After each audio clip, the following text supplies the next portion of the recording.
नमस्कार भाई लोग, स्वागत है आपका हमारे YouTube चैनल पर। आज हम करेंगे प्लेटफॉर्म के सेट दूसरा दूसरा नंबर सेट है। ये बिहार एसएससी का इंटर स्तरीय का सेट दूसरा है ना। आइए शुरू करते हैं, बिना देर किए शुरू कर लेते हैं। ठीक है, चलिए देखिए। अच्छा, डिस्कशन करेंगे पूरा का पूरा इसमें, है ना। जीके का, सिर्फ जीके का करेंगे, मैथ का रीजनिंग का नहीं करेंगे, क्योंकि मैथ रीजनिंग उतना हार्ड रहता नहीं है ना। मैथ रीजनिंग को प्रैक्टिस करके आप खुद से बना सकते हैं, लेकिन जीके में ऐसा ऐसा हम ट्रिक बताएंगे जो आपको सुन के मजा आएगा और आपको अच्छे से याद रहेगा, है ना। ये कोशिश करेंगे हम। आइए शुरू करते हैं। पहला क्वेश्चन है, खानवा का युद्ध किस राणा सांगा के बीच लड़ा गया था। मतलब कि खानवा का युद्ध जो है ना, किसके किसके बीच लड़ा गया था। एक था राणा सांगा और एक कौन था। तो इसमें ऑप्शन ए में है शाहजहां, दूसरा में है औरंगजेब, तीसरा में है बाबर और चौथा में है जहांगीर। तो ये लड़ा गया था किसके किसके बीच, बाबर और राणा सांगा के बीच, है ना। खानवा का युद्ध किसके किसके बीच, बाबर और राणा सांगा के बीच। देखिए, बाबर जो है ना, 4 गो लड़ाई लड़ा है, 4 गो मुख्य रूप से, ठीक है। और चारों को हम बोल देते हैं, चारों को आप अच्छे से याद रखिएगा, चारों के नाम हम बोल देते हैं, ठीक है। आइए शुरू करते हैं। देखिए, बाबर सबसे पहले आया था ना, तो पानी पिया था, उसके बाद खाना खाया था, ठीक है। उसके बाद चंदा जमा किया, उसके बाद घाघरा खरीदा और चला गया, ठीक है। इस तरह से आपका रखना है चारों युद्ध, पानी पिया, खाना खाया, चंदा जमा किया और घाघरा खरीद के चल गया, है ना। देखो, ये पानी से था पानीपत की लड़ाई 1526 ईस्वी में, फिर खानवा की लड़ाई 1527 ईस्वी में, फिर था चंदेरी की लड़ाई 1528 ईस्वी में, और फिर था घाघरा की लड़ाई 1529 ईस्वी में। सब सब लगातार ही है। 26 में पानीपत, 27 में खानवा, 28 में चंदेरी और 29 में घाघरा के बीच, ठीक है।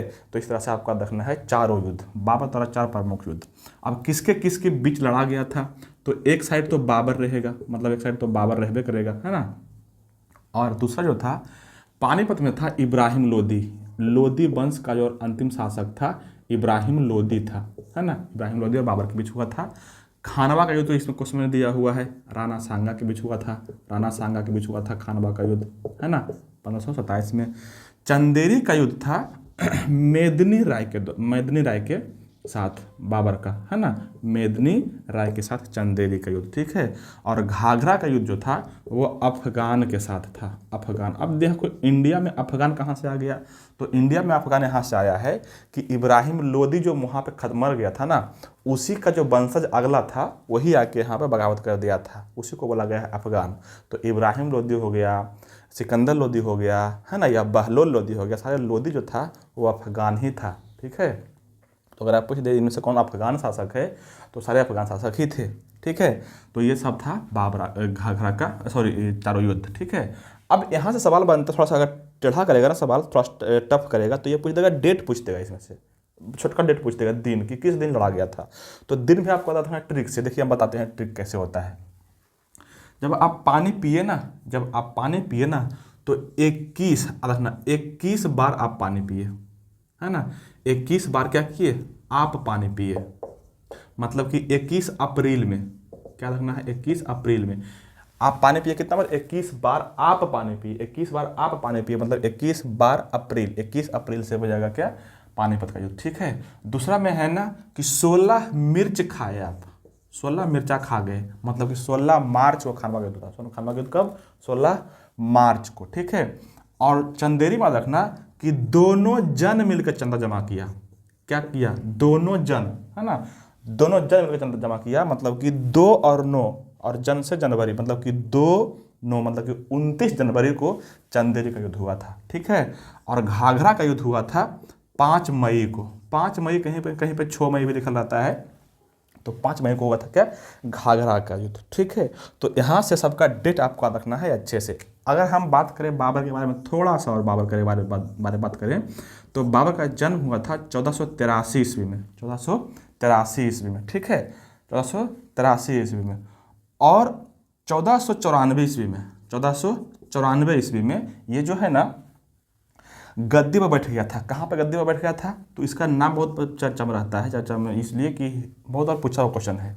ये था ट्रांस ऑक्सियाना, कहाँ पे, ट्रांस ऑक्सियाना क्षेत्र में, ट्रांस ऑक्सियाना क्षेत्र में जो है ये गद्दी पर बैठा था, है ना। अब ट्रांस ऑक्सियाना जो है ना, यहाँ पे इसका बाप जो है सूबेदार था। इसका बाप कौन था? तो इसका बाप था उमर शेख मिर्जा, है ना। कौन था? उमर शेख मिर्जा। ये भी पूछता रहता है कि उसका बाबूजी का नाम कौन था बाबर के, तो उमर शेख मिर्जा। और इसके मम्मी का नाम था कुतलुग निगार खानम। कौन था? कुतलुग निगार खानम, कुतलुग निगार खानम। तो याद रखिएगा यहाँ से, ठीक है। बाबर के बारे में इतना है। बाबर के बारे में बहुत कुछ करना है, लेकिन तो उतना करेंगे अब, ज़्यादा नहीं। जम्मू कश्मीर में एक बहुत बढ़िया बाग बनवाया था, है ना। मंदिर नहीं, वहाँ पे झील बनवाया है, तो ये सब बनवाया है, कार्य किया है, ठीक है। चलिए अब आगे बढ़ते हैं। अगला ऑप्शन तुम्हारा है, अगला ऑप्शन है आपका जहांगीर। जहांगीर के बारे में थोड़ा सा डिटेल करेंगे, थोड़ा सा करेंगे, ज़्यादा नहीं करेंगे, है ना। देखिए जहांगीर के बारे में 2 क्वेश्चन जो बहुत इंपॉर्टेंट पूछता है, आपसे सबसे पूछता है और बार बार कन्फ्यूज करके गलती करते हैं। एक तो इसमें ये पूछता है कि जहांगीर के शासनकाल में जो है ना, चित्रकला का स्वर्ण काल कहा जाता है, क्योंकि चित्रकला जो है इसके कार्यकाल में बहुत जोर से चला था, है ना। तो इसकी दरबार में कौन कौन सा चित्रकार था, है ना, उसको कर लेते हैं। कौन कौन सा चित्रकार था इसके दरबार में? मुख्य रूप से 4 चित्रकार था, है ना। इसको याद रखना ना, इसको ऐसे याद रखना कि अब्बू मामू से शादी, अब्बू मामू से शादी जमा, मतलब शादी मामू से शादी करा, बस इतना ही, बस इतना रखना। अब्बू मामू से शादी जमा। देखो क्या कहे, अबू है, माँ अलग है, मुँह अलग है ना, और से कुछ नहीं है, और शादी है। अच्छा ऐसे इसको थोड़ा सा और लंबा करते हैं। अबू मामू बिसन से याद रखना, बिसन से, अबू मामू बिसन से शादी जमा, अबू मामू बिसन से शादी जमा। तो क्या हो जाएगा? बिसन से हो जाएगा बिसन दास, बिसन दास। माँ से हो जाएगा माँ से हो जाएगा मंसूर, माँ से क्या हो जाएगा? मंसूर। और मुँह से हो जाएगा मुराद, मुँह से मुराद। और अबू से हो जाएगा अबुल हसन, अबुल हसन। तो इस तरह से 4 गो चित्रकार था जहांगीर के दरबार में। कौन कौन? अबुल हसन, मंसूर, मुराद और बिसन दास। चारों बहुत पूछते रहता है, बहुत अच्छे साथ रखिएगा, ठीक है। और शादी जमा क्यों हम लिख दिए हैं? पागल हो गए हैं क्या? नहीं, शादी को बोलते हैं उसर, शादी को बोला जाता है उसर, और जमा तो जमा ही है। तो देखो जो सेकेंड लास्ट है, मतलब मंसूर को उपाधि दिया गया था उसर के, मंसूर को दिया गया था क्या? उसर के उपाधि दिया गया था। उसी तरह से अबुल हसन को भी उपाधि दिया गया था जमा का, है ना, जमा का उपाधि दिया गया था, है ना। नासिर उल जमा, नासिर उल उसर, नासिर उल जमा, नासिर उल उसर इसका उपाधि था। तो इसको भी आपको अच्छे साथ रखना है। उपाधि बहुत बार पूछा हुआ है दोनों का, ठीक है। और मंसूर तो इतना बार पूछा ना, मंसूर और अबुल हसन के किसके दरबार में चित्रकार थे, तो याद रखिएगा, ठीक है। कुछ बात यहाँ से और करते हैं जहांगीर के कार्यकाल से, कि जहांगीर के कार्यकाल में है ना, आया था एक अंग्रेज जिसका नाम था विलियम हॉकिंस। अब विलियम हॉकिंस से इतना सवाल बनता है ना, कि देखिए क्या क्या सवाल बनता है। सबसे पहला बनता है कि विलियम हॉकिंस जो है किसके राजदूत थे? तो ब्रिटेन में उस समय राजा थे जेम्स प्रथम। कौन था? जेम्स प्रथम। तो जेम्स प्रथम का कौन था? ये राजदूत हो गया। किसके दरबार में आया था? तो ये तो जाहिर सी बात है, जहांगीर के दरबार में आया था, जहांगीर के दरबार में आया था। कब आया था? तो यहाँ से भी सवाल बनता है। ये आया था 1608 ईस्वी में। कब आया था? 1608 ईस्वी में आया था, ठीक है। और जब आया था ना ये, तो जहांगीर इसको उपाधि दिया था, इसको क्या कहता था? उपाधि दिया था, इंग्लिश खान के उपाधि दिया था। क्या दिया था? इंग्लिश खान के उपाधि दिया था, या इसी को बोलते हैं फिरंगी खान, फिरंगी खान या इंग्लिश खान के उपाधि दिया था। किसको? हॉकिंस को, है ना।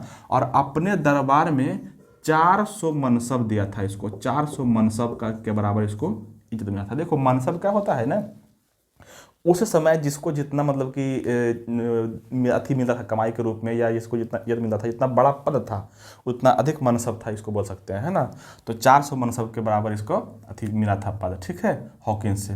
यहाँ सवाल एक बार और बनता है कि ये किस जहाज से आया था? तो ये जो जहाज आया था ना, ये था रेड ड्रैगन। ये भी सवाल बना हुआ है ना, रेड ड्रैगन जहाज से आया था। तो कम से कम इतना तो आपको यहाँ से याद रखना है विलियम हॉकिंस के बारे में, विलियम हॉकिंस के बारे में, है ना। कुछ इसके दरबार में और आया है, हॉकिंस के अलावे जो है इसमें कुछ और आया है। जैसे आपको बताते हैं, तो इसमें से जो सबसे पहला नाम आता है ना, जो सबसे पहला नाम आता है वो है आपका पाल केटिंग। हाँ, कौन है? पाल केटिंग। पाल केटिंग कब आया था? जहांगीर के दरबार में ही आया था और जेम्स प्रथम का ही राजदूत था, है ना। ये आया था 1612 ईस्वी में, ये था 1608 ईस्वी में, ये आया था 1612 ईस्वी में, है ना।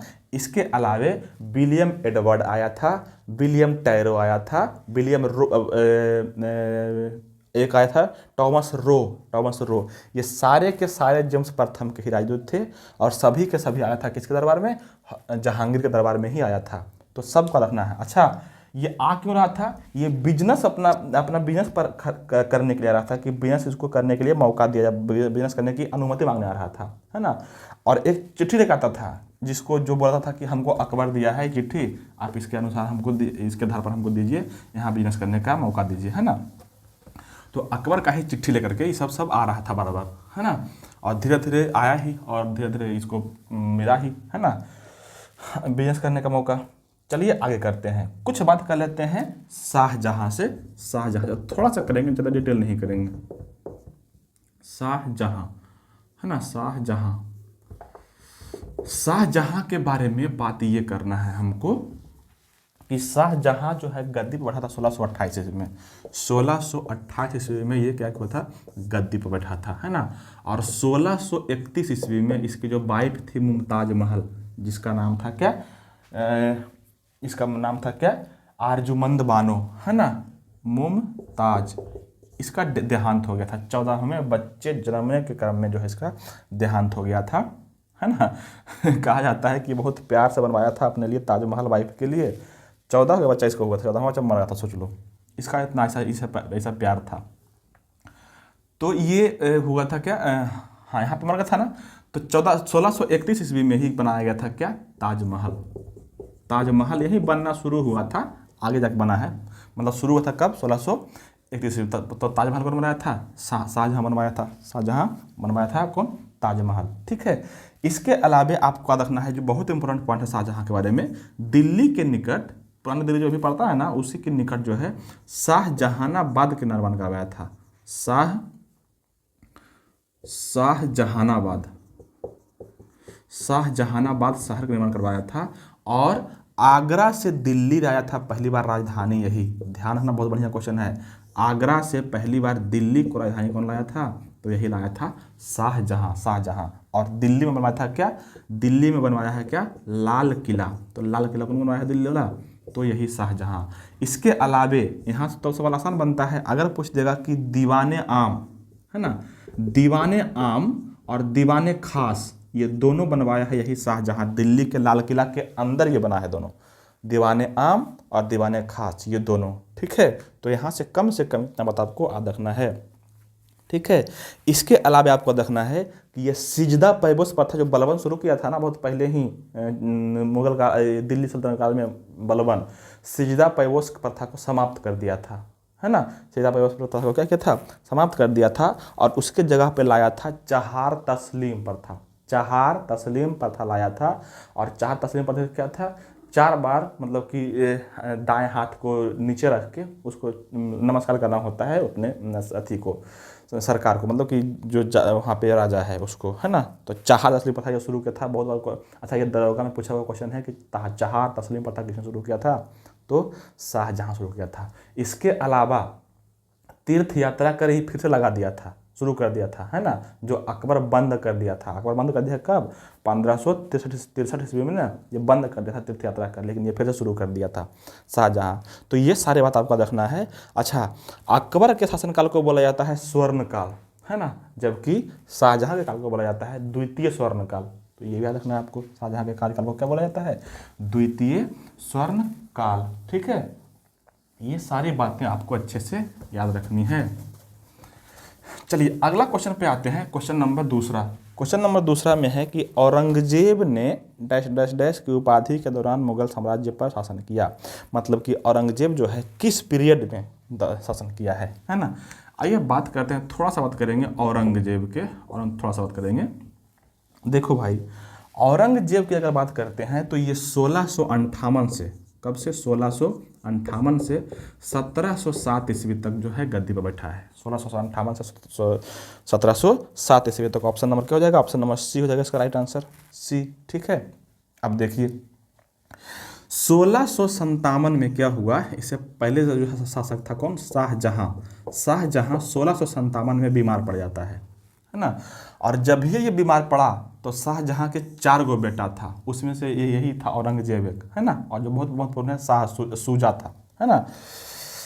तो चारों भाई से लड़ाई करता है औरंगजेब, है ना। 1657 से 1658, 1659, 1659 तक, मतलब 3-4 साल लगातार लड़ाई किया, है ना। और ये क्या किया, जिस समय ये बीमार पड़ा ना 1657 में, इस समय औरंगजेब जो है साउथ इंडिया में, मतलब कि मुगल साम्राज्य के अंदर ही सूबेदार था, ठीक है। अब जब ये सुना कि बीमार पड़ गया तो आया और चारों भाई से लड़ाई करके क्या किया, शाहजहां को बंद करवा दिया। कहाँ पे बंद करवा दिया था, याद रखना, आगरा किला में। कहाँ पे, आगरा के किला में बंद करवा दिया था। और आगरा किला के खिड़की से ताजमहल सीधे सीधे दिखाई देता था, है ना। तो ताजमहल के याद में बोला कि ताजमहल को देखो और अपना बाकी का जीवन वहीं काटो, और बाकी बेचारा वहीं पड़े पड़े, फिर लास्ट में देहांत हो गया था शाहजहां का, है ना। और औरंगजेब क्या किया, अपने भाई से लगातार लड़ाई किया, है ना। देखो औरंगजेब अपने भाई से कौन कौन सा लड़ाई किया है ना, अगर आप बढ़िया एग्जाम देंगे ना बीपीएससी वगैरह का, दरोगा वगैरह का, तो वहाँ से पूछ देगा सवाल। तो थोड़ा सा हम कर लेते हैं। देखो यहाँ पे रखना, औरंगजेब द्वारा युद्ध लड़ा गया, युद्ध कि औरंगजेब कौन कौन सा युद्ध लड़ा था, तो ये है ना, बद्ध, शाख, देवराई। ये ट्रिक है भाई, ट्रिक है ये, इससे याद रखना है आपको कि कौन कौन सा लड़ाई लड़ा गया था, है ना। तो बद्ध, शाख, देवराई का मतलब होता है बहादुरगढ़ का युद्ध, धर्मट का युद्ध, सामूगढ़ का युद्ध, खौब का युद्ध और देवराई का युद्ध। ये सारों 5 युद्ध लड़ा गया था कौन, औरंगजेब लड़ा था अपने भाई से, है ना। ये बहादुरगढ़, धर्मट, शाख, खौई और देवराई का युद्ध लड़ा गया था, है ना। ये पहला 3 युद्ध जो है लड़ा गया है 1658 में, 1658 में, और लास्ट का 2 युद्ध लड़ा गया है 1659 में, 1659 में। तो ये सारी बातें आपको अच्छे से याद रखनी है, ठीक है। ये लड़ा गया है जनवरी में, ये लड़ा गया है अप्रैल में, और ये लड़ा गया है मई में, फिर ये जनवरी में, फिर ये अप्रैल में, है ना। तो इस तरह से क्रम वाइज से आपको पूछ सकता है, सजाने के लिए, अरेंज करने के लिए, इस तरह से किसी भी तरह का सवाल पूछ सकता है आपसे, तो ध्यान रखिएगा, ठीक है। औरंगजेब को जिंदा पीर कहा जाता था, जिंदा पीर कहा जाता था, जिंदा पीर, है ना। और ये देखो सुन्नी धर्म को मानता था, सुन्नी धर्म को, है ना। इस्लाम में भी 2 धर्म था, 2 तरह का होता है, 2 भाग में बढ़ गया था, शिया और सुन्नी। तो ये सुन्नी को मानता था और इसको जिंदा पीर कहा जाता था, है ना। औरंगजेब के बारे में एक बहुत फेमस बात जो आपको याद रखनी है अच्छे से, वो ये है कि 1665 ईस्वी में, कब, 1665 ईस्वी में 22 जनवरी 1665 ईस्वी को जो है ना, ये एक संधि किया था जिसको बोलते हैं पुरंदर संधि। बहुत फेमस संधि है, इतिहास में बहुत बार पूछा हुआ सवाल है ये, पुरंदर संधि। ये पुरंदर संधि किसके बीच किया था, तो शिवाजी के साथ किया था, शिवाजी के साथ किया था क्या, पुरंदर की संधि, है ना। शिवाजी के साथ क्या किया था, पुरंदर की संधि। तो यहाँ से एक बात आपको याद रखना है, एक लड़ाई किया है ये तिलपत की लड़ाई, है ना। यही सवाल पूछता है बहुत बार, है ना। तिलपत की लड़ाई किया था 1670 ईस्वी में। ये किया था जाट के विरुद्ध, किसके विरुद्ध, जाट के विरुद्ध। जाट से लड़ाई किया था कौन, औरंगजेब, तिलपत के विरुद्ध 1670 ईस्वी में, है ना। और इसमें राजा राम कौन थे, राजा राम जो है इसका नेतृत्व किए थे जाट का, है ना। और एक था गोकुल। तो गोकुल तो यहाँ पे मारा गया था, युद्ध में क्या हुआ था, मारा गया था, लेकिन राजा राम उस समय भाग गया, है ना। और बाद में फिर से आके लड़ाई किया था और जीता था, ठीक है। तो इस तरह से औरंगजेब का यहाँ पे बात खत्म करते हैं। हालांकि कुछ और बात बोलेंगे, तो इस पर बात रखना क्या कि सिख के जो गुरु थे, 9वें गुरु थे कौन, बहादुर, तेज बहादुर, है ना। उनको जो है ना ये मारवा दिया था, हत्या करवा दिया था तेज बहादुर को, ठीक है। तो यहाँ से आपको ये बात भी याद रखना है। नेक्स्ट क्वेश्चन जो दूसरा है वो है कि यूनाइटेड स्टेट्स का राष्ट्रीय खेल कौन सा है। देखो भाई, अमेरिका का राष्ट्रीय खेल जो है ना वो बेसबॉल है। कैसे याद रहेगा, आप बार भूल जाते हैं, तो सुनिए कैसे याद रहेगा।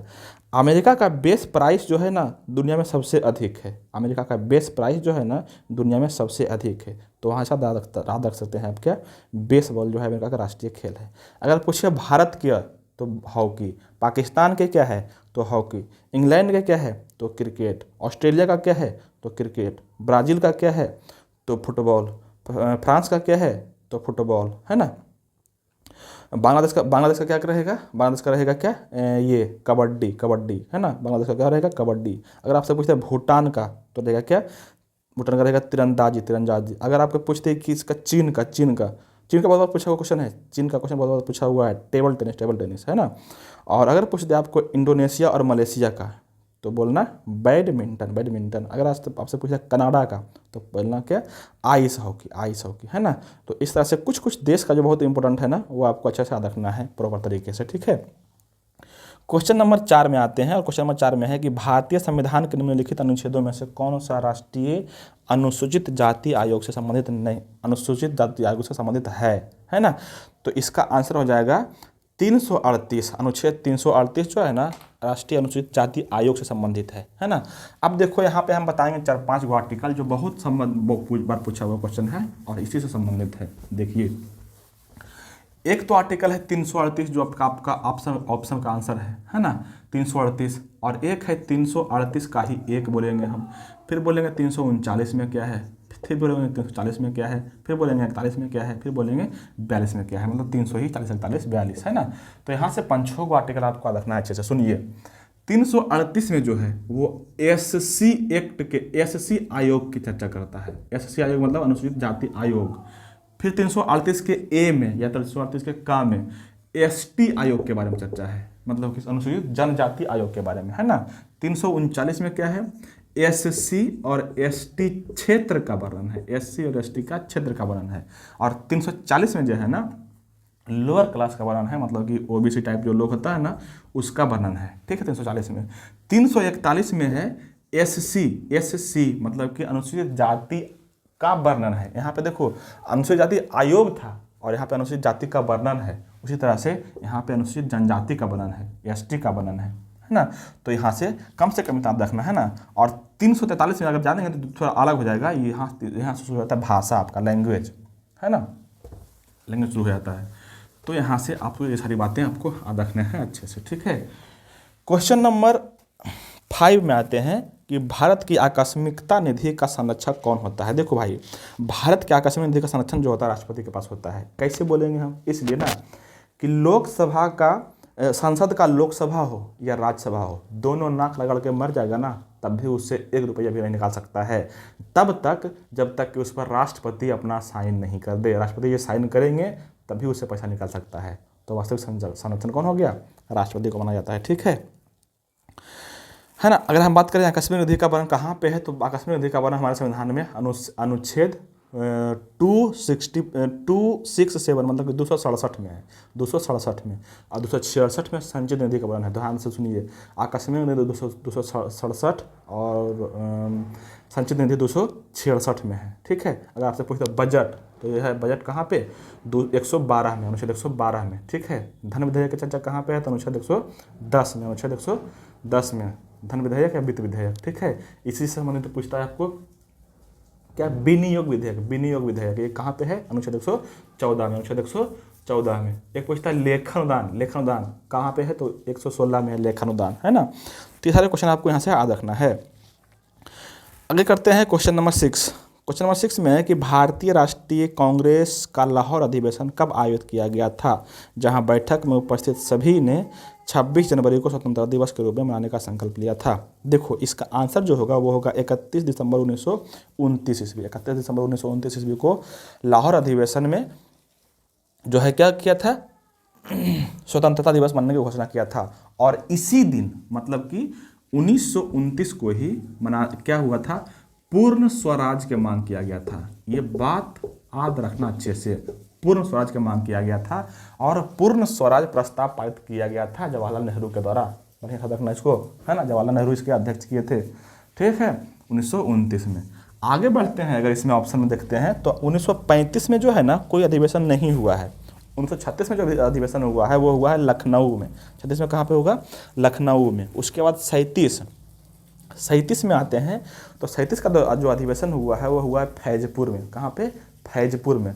ऐसा कहा जाता है कि फैजपुर जो है पहला पूरे कांग्रेस कार्यकाल में जो है ना एकमात्र अधिवेशन गांव में हुआ है, यही हुआ फैजपुर गांव में हुआ है। अलग जगह अच्छे से इसको, है ना, बढ़िया सवाल यहाँ से बनता है और पूछता है फैजपुर अधिवेशन के बारे में, ठीक है। और इसका अध्यक्षता भी जवाहरलाल नेहरू ही किए थे, तो ये भी बनता है क्वेश्चन अच्छे से, ठीक है। आगे बढ़ते हैं, 37 का आता है 38। देखो 38 और 39 मतलब कि 1938 और 1939 ये दोनों कहाँ पे हुआ था, तो तो 38 जो है हरिपुरा में हुआ है, इसको बोला जाता है हरिपुरा अधिवेशन 38 वाला को, और 39 वाला को बोला जाता है त्रिपुरी अधिवेशन। त्रिपुरी अधिवेशन ये दोनों बहुत ही मुनाफा बार बार पूछा हुआ सवाल है। हरिपुरा और त्रिपुरी ये दोनों का अध्यक्षता किए थे सुभाष चंद्र बोस, सुभाष चंद्र बोस, है ना। हालांकि त्रिपुरी में लास्ट में कुछ विवाद हो गया था, सुभाष चंद्र बोस इस्तीफा देकर हट गए थे, तो बाद में आ गए थे राजेंद्र प्रसाद अध्यक्षता किए थे बाद में राजेंद्र प्रसाद, लेकिन आपका रखना है सुभाष चंद्र बोस ही, है ना। हो सकता है राजेंद्र प्रसाद भी दे दे, तो ध्यान रखिएगा त्रिपुरी में, ठीक है। अब आते हैं थोड़ा सा आगे बढ़ते हैं। 1940 से लेकर के 45 तक अबुल कलाम रहे थे उसके अध्यक्ष, कांग्रेस के अबुल कलाम, है ना। 40 से लेकर के 45 तक। आते हैं 46 में, तो 46 में था जेबी कृपलानी, है ना। और यहाँ से बहुत बड़ा क्वेश्चन बनता है कि आज़ादी के समय भारत के कांग्रेस के, भारतीय राष्ट्रीय कांग्रेस के अध्यक्ष कौन थे, तो यही थे जेबी कृपलानी 46 में भी और 47 में भी। तो 47 में आज़ाद हुआ है ना, तो जेबी कृपलानी आज़ादी के समय, ठीक है।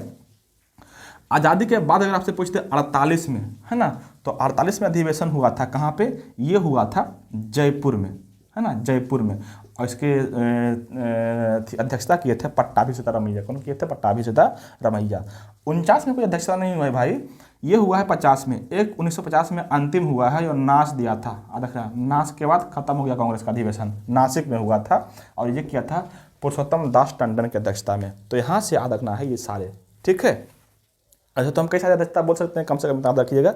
जब भी आगे चर्चा आएगा ना कांग्रेस के बारे में, तो यहाँ पे थोड़ा सा और डिटेल कर देंगे, पीछे चल जाएंगे। हाँ, चलिए आगे बढ़ते हैं। अब क्वेश्चन नंबर 7 में है कि जिन्होंने भारत में लोगों एक आर्थिक योजना तैयार किया था वो कौन थे। देखो भाई, यहाँ पे है लोगों का योजना, जिसको बोलते हैं इंग्लिश में पीपुल्स प्लान। पीपुल्स प्लान तैयार किया था एम.एन. राय। कब किया था, तो 1945 में किए थे। कब किए थे, 1945 में किए थे पीपुल्स प्लान की योजना तैयार किए थे, है ना। आप देखिएगा, बढ़िया क्वेश्चन, बहुत बढ़िया क्वेश्चन है एम.एन. राय के, ठीक है। एक आता है आर्थिक नियोजन समिति।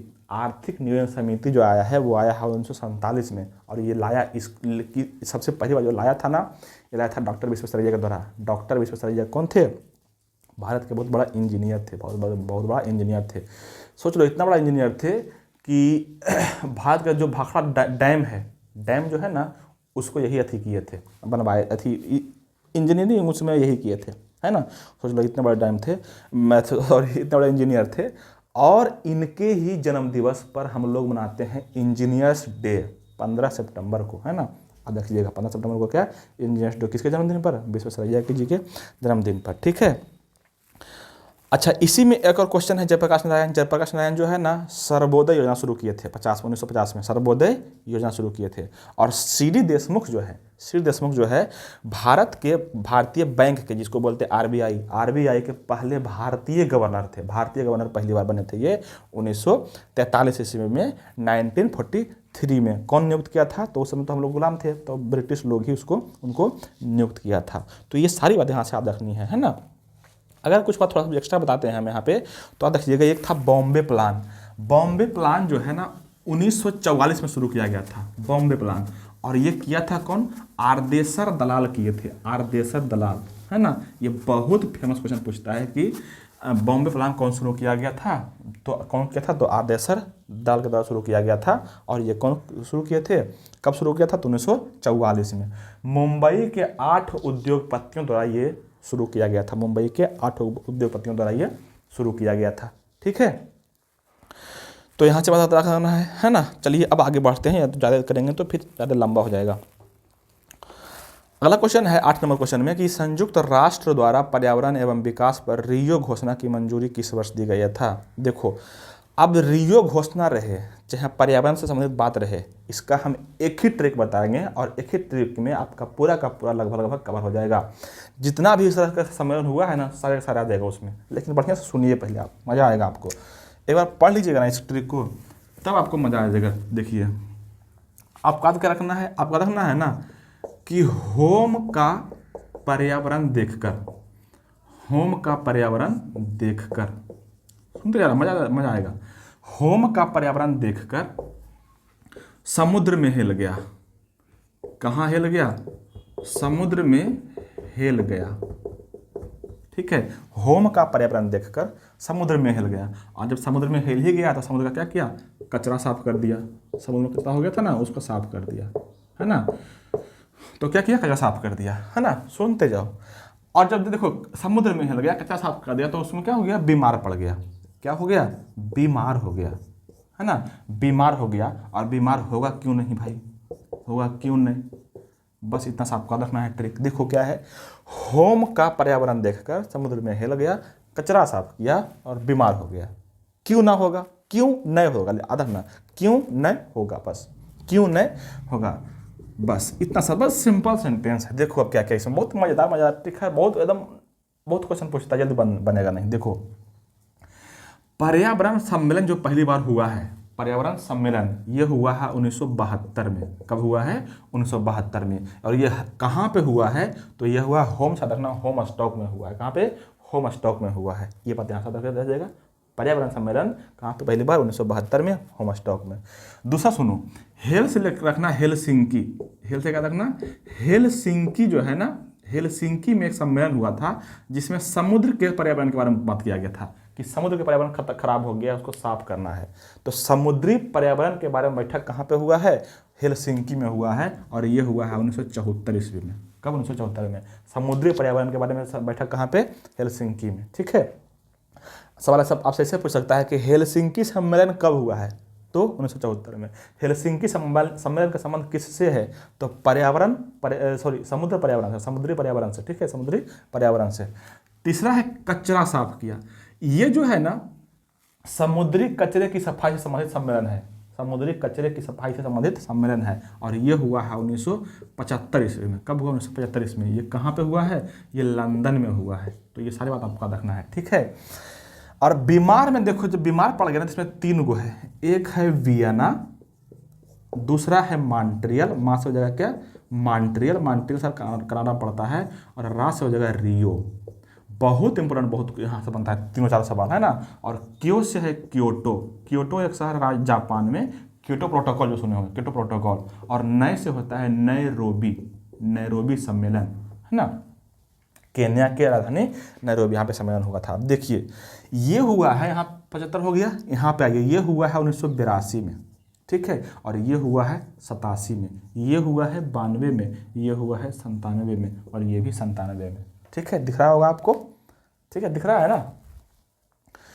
तो वियना सम्मेलन जो हुआ है वो कब हुआ, 1982 में। मॉन्ट्रियल प्रोटोकॉल या मॉन्ट्रियल सम्मेलन कब हुआ, 87 में। रियो सम्मेलन कब हुआ, 92 में। अब देखो, वियना सम्मेलन पर बात किया गया है पर्यावरण से संबंधित ही, है ना। और मॉन्ट्रियल जो है, इस पर कार्बन के बारे में चर्चा किया गया, कार्बन को दुनिया से जो है कम किया जाए। तो कार्बन पर पहला सम्मेलन हुआ था कब, मॉन्ट्रियल।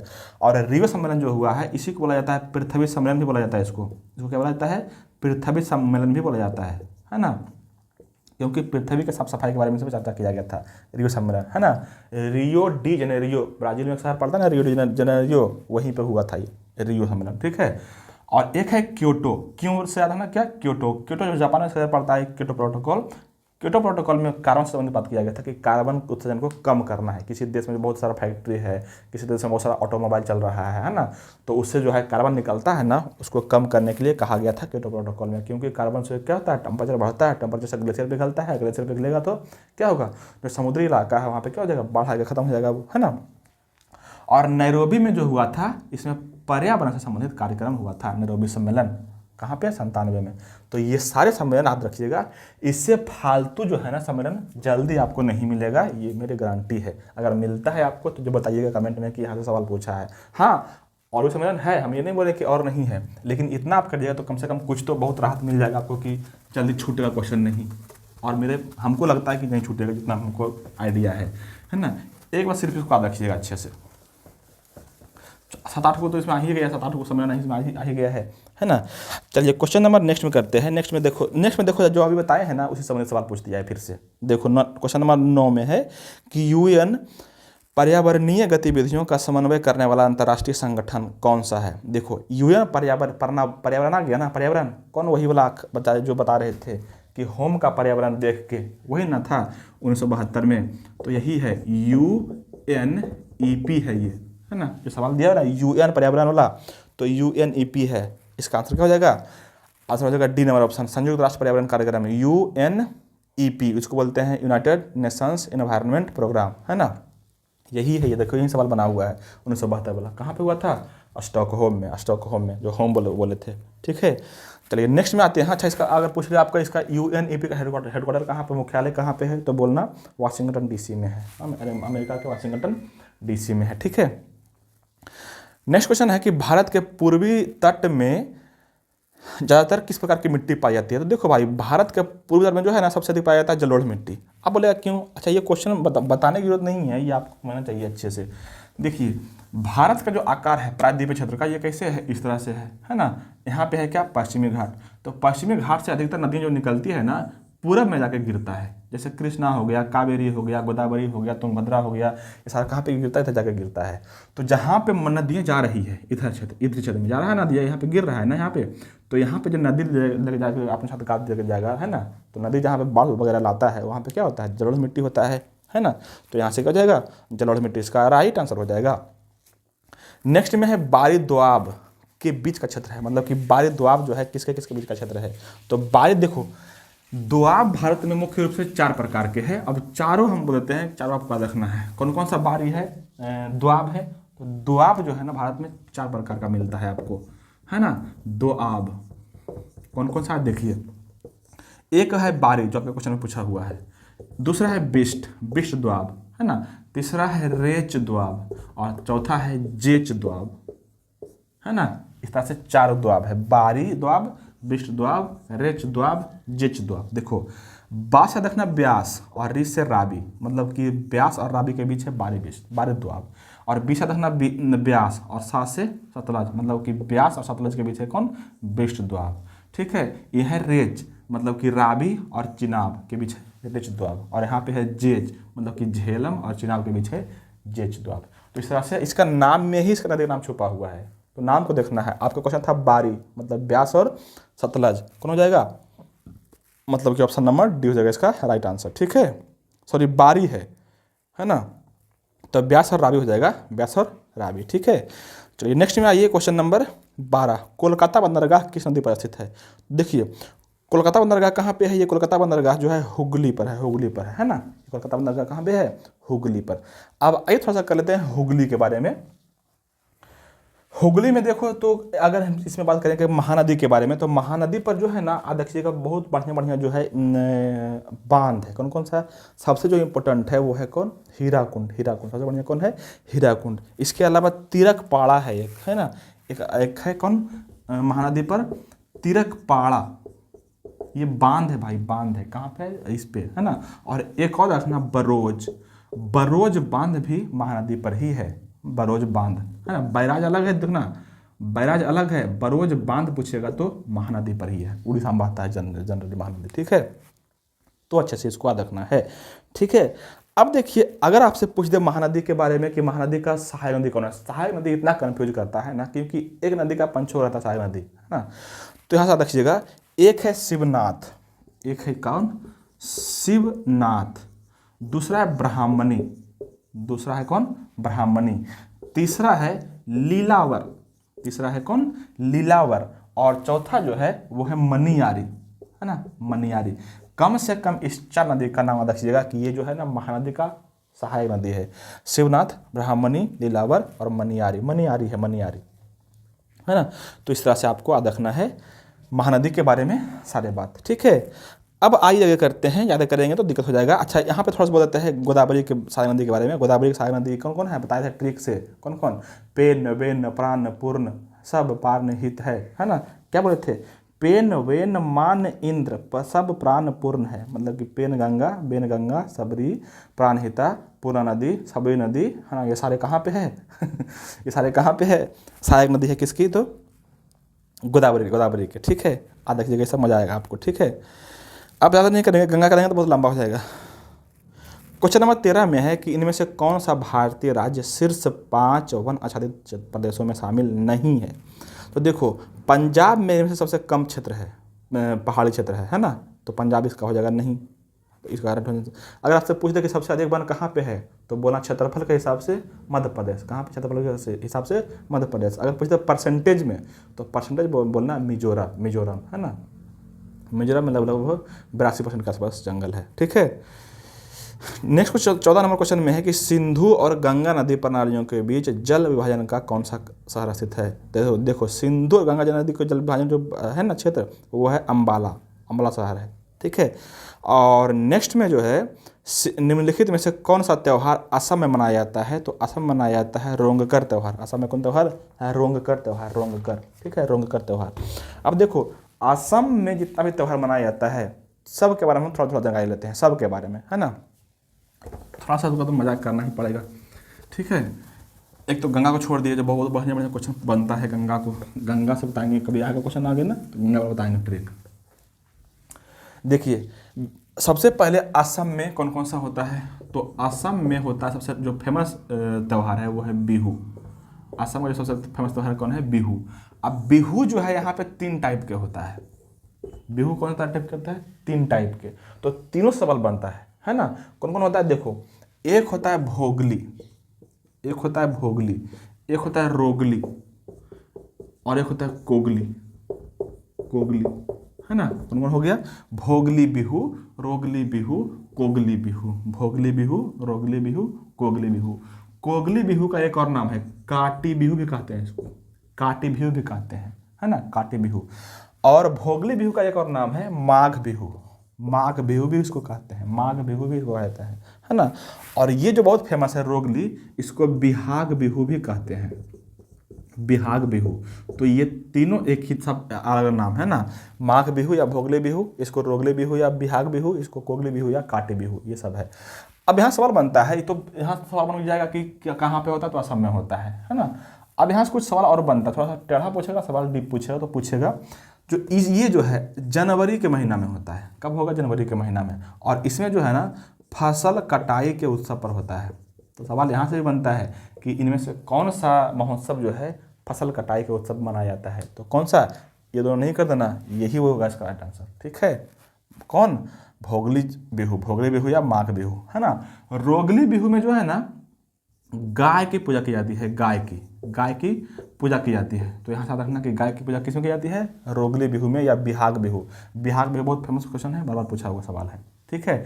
और कोगली बिहू या कांटे बिहू में तुलसी की पूजा की जाती है। किसकी पूजा करेंगे, तुलसी की, तुलसी जो होता है पौधा उसकी पूजा किया जाता है, ठीक है। इसके अलावा जुनबिल मेला हो गया, जुनबिल मेला भी मनाया जाता है कहाँ पे, असम में ही, है ना। और जुनबिल मेला में कहा जाता है कि यहाँ पे जुनबिल मेला में जो है ना वस्तु विनिमय प्रणाली अभी भी होता है। मतलब कि कोई वस्तु दे के कोई वस्तु उससे लेना, है ना, पैसा नहीं देना, वस्तु को विनिमय ही करना, है ना। और ये मनाता है कौन, ये मनाता है अहोम जाति, अहोम जाति, ठीक है। तो यहाँ से पता करना है। इसके अलावा अली आई लिलांग बहुत फेमस क्वेश्चन है असम का। असम में मनाया जाता है कौन, अली आई लिलांग, अली आई लिलांग मनाया जाता है, असम का बहुत फेमस त्यौहार है। और ये मनाया जाता है बसंत ऋतु में। तो सवाल ऐसे पूछ देगा कि बसंत ऋतु में मनाया जाने वाला त्यौहार कौन है, तो ये सब मत कर देना, अली आई लिलांग होता है ना। ये अली आई लिलांग बसंत ऋतु मनाया जाता है। एक और है जो बहुत फेमस क्वेश्चन है, मे दम में फी, बढ़िया बढ़िया क्वेश्चन है, ये बहुत बड़ा पूछा हुआ क्वेश्चन है। मे दम में फी, मे दम में फी जो है असम का त्यौहार है। ये जो है ना जनवरी महीना मनाया जाता है, 31 जनवरी को जनरली, है ना।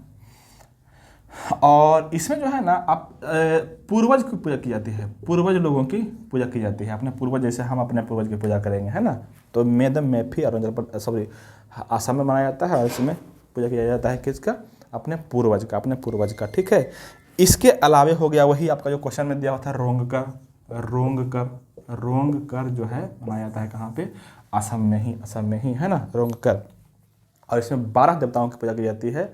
और ऐसा कहा जाता है कि इसमें जो है बीमारी से मुक्ति के लिए किया जाता है पूजा, बीमारी से मुक्ति के लिए त्यौहार मनाया जाता है, ठीक है।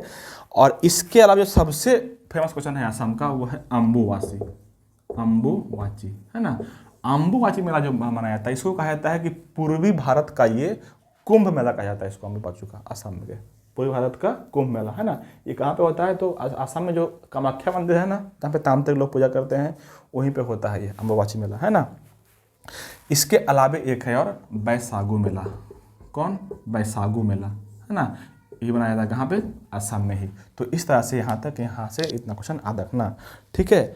अब नेक्स्ट क्वेश्चन है कौन, नेक्स्ट देखो 16 में रीजनिंग है, तो रीजनिंग नहीं करेंगे, रीजनिंग के बाद आगे कर लेंगे, है ना।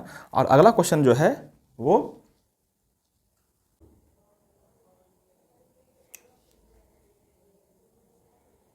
क्वेश्चन नंबर 41 में है आपका कि निम्नलिखित में से कौन से विलयन में विद्युत का चालन नहीं होता है। देखिए तो यहाँ पे है कि निम्नलिखित में से कौन से विलयन में विद्युत का चालन नहीं होता है, तो इसका आंसर तो क्या हो जाएगा, अल्कोहल और ग्लूकोज हो जाएगा, मतलब कि ऑप्शन नंबर 1। अब देखिए थोड़ा सा समझिए इसको, ये सब को रटना नहीं, इसको समझना है। देखो यहाँ पे है, देखो बाकी 3 ऑप्शन को देखो, किसी में अम्ल है, किसी में क्षार है ना। और अम्ल के बारे में आर्हेनियस महोदय क्या बोले हैं, आर्हेनियस महोदय बोले हैं कि अम्ल जो है जल में घुलकर H+ आयन देता है।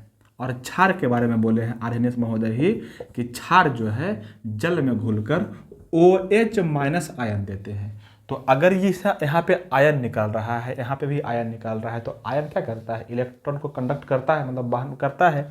तो यहाँ पे अगर इलेक्ट्रॉन का वहन करेगा तो अम्ल क्या हो जाएगा, इलेक्ट्रॉन का चालक हो जाएगा, है ना, या विद्युत का चालक हो जाएगा। उसी तरह से यहाँ भी आयन निकल रहा है, तो यहाँ भी क्षार में क्या हो जाएगा, इलेक्ट्रॉन का वहन करेगा, है ना।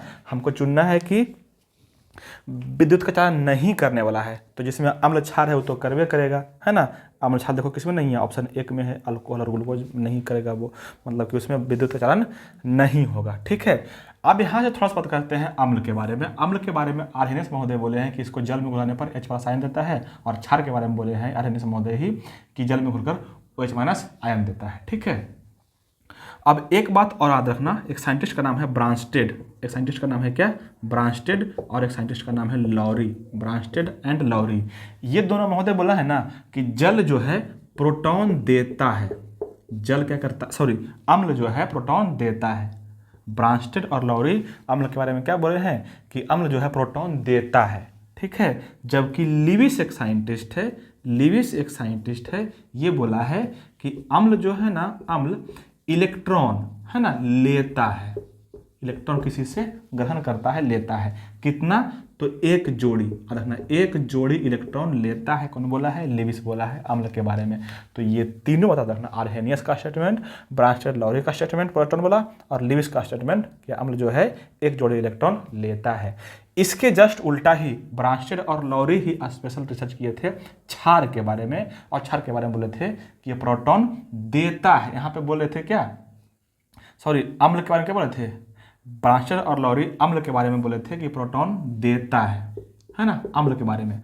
और यही क्षार के बारे में बोले थे कि प्रोटॉन लेता है ना। उसी तरह से लिविस बोला था क्षार के बारे में कि अम्ल जो है, सॉरी क्षार जो है, यहाँ पे क्या बोले हैं, लिविस अम्ल के बारे में बोला है कि एक जोड़ी इलेक्ट्रॉन लेता है, जबकि क्षार के बारे में बोला है कि एक जोड़ी इलेक्ट्रॉन देता है, मतलब कि अम्ल का उल्टा रखना, है ना।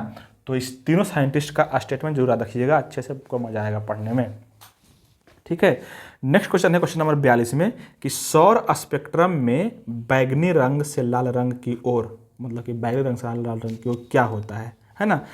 तो देखिए इसका आंसर हो जाएगा कि विचलन घटता है और अपवर्तनांक भी घटता है, विचलन अपवर्तनांक दोनों घटता है। अब बोले कैसे, तो इस सबको देखो थ्योरी ही है और कुछ है नहीं इसमें, है ना।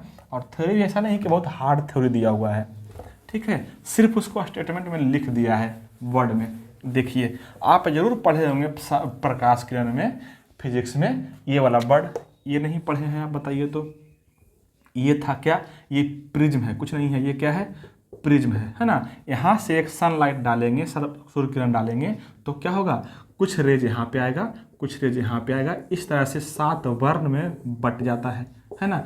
ये आपको पता नहीं है क्या, 1 2 3 4 5 6 7 है ना, इस तरह से 7 बार में क्या होता है, बट जाता है। तो जो सबसे ऊपर है वो कौन होता है, रेड होता है, और जो सबसे नीचे है वो कौन होता है, बैगनी होता है, बैगनी होता है ना, जिसको बोलते हैं भेबजी, और वायलेट जिसको बोलते हैं, वायलेट को बोलते हैं क्या, बैगनी, है ना।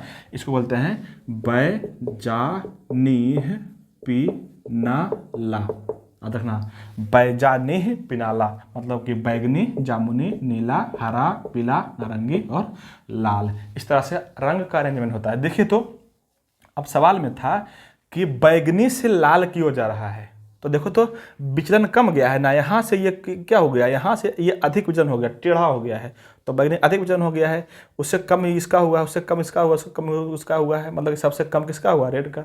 तो बैगनी से रेड की हो जाएंगे तो विचलन क्या होगा, कम होगा। और अपवर्तनांक का मतलब होता है कि किसी सतह में जाके मुड़ना, तो सबसे अधिक कौन मुड़ा है, ये मुड़ा है, सबसे कम कौन मुड़ा है, ये मुड़ा है, तो अपवर्तनांक भी क्या होगा, कम ही होगा, है ना। हाँ, अगर पूछता तरंग दैर्घ्य क्या होता है तो बोलते हैं कि तरंग दैर्घ्य बढ़ता है। तरंग दैर्घ्य क्या होता है, तरंग दैर्घ्य सबसे अधिक किसका होगा, लाल का, और सबसे कम तरंग दैर्घ्य किसका होगा, तो बैगनी का।